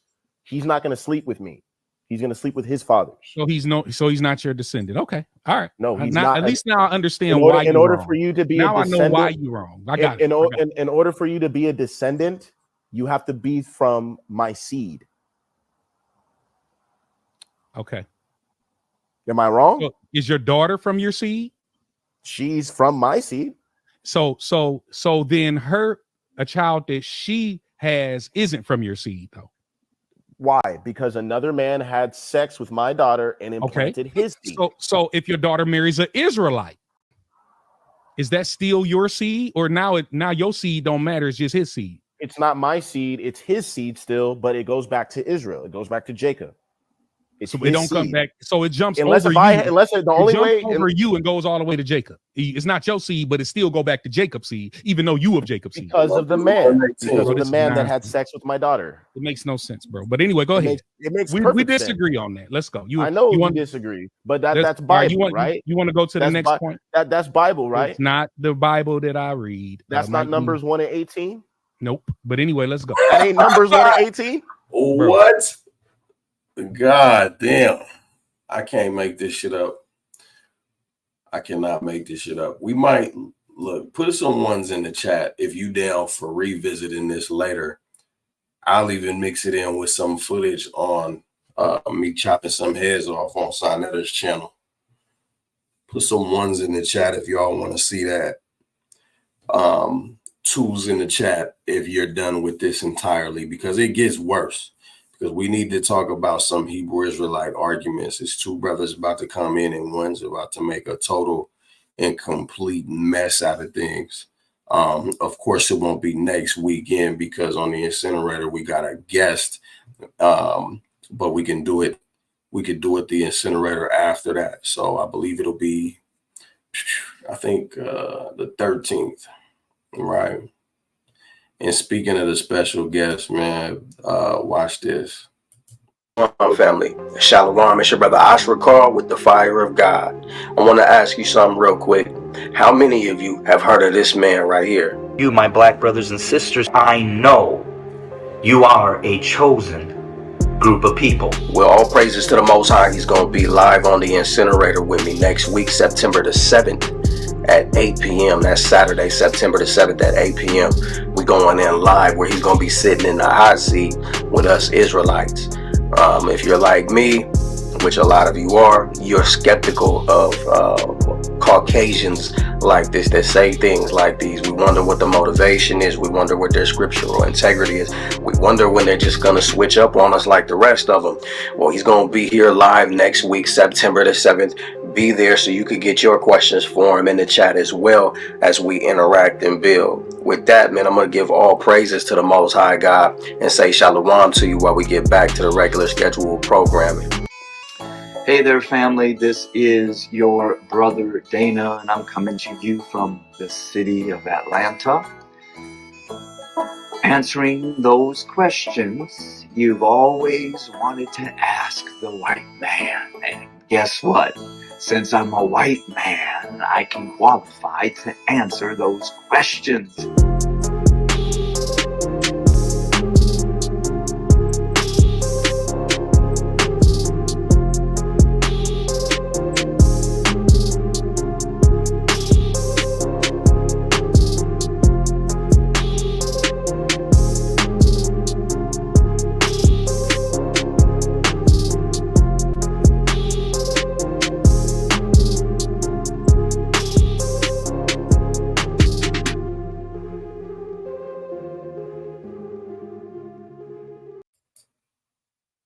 Man, look, I think we're going to wrap it up. But first, I just wanted to read this, man.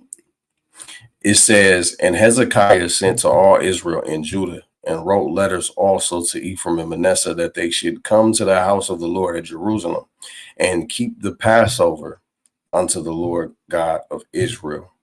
For the king had taken counsel and his princes and all the congregation of Jerusalem to keep the Passover in the 2nd month, for they could not keep it at that time, because the priests had not sanctified themselves sufficiently, neither had the people gathered themselves together to Jerusalem.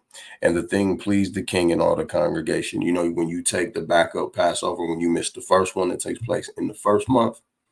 So the king sent letters to Ephraim and Manasseh. This is after the captivity that took place in Assyria, right? Meaning that all the Israelites from the northern kingdom were not eradicated, as Mike would propose.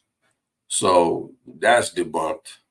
But, you know, what we're going to do, we just going to give all praises, all honor, and all glory to the Most High Yahweh, man. Make sure that y'all like, share, and subscribe. I appreciate y'all showing up. We closing out. Support the ministry any way that you can. Don't let me pressure you. Just at least like the video. At least subscribe to the channel. At least share. And make sure you hit the notification bell so you're ready for next week, because it's going down in here. With that, all praises to the Most High, man. I pray y'all have a good night. Good rest of your weekend. Y'all be safe. Shalom.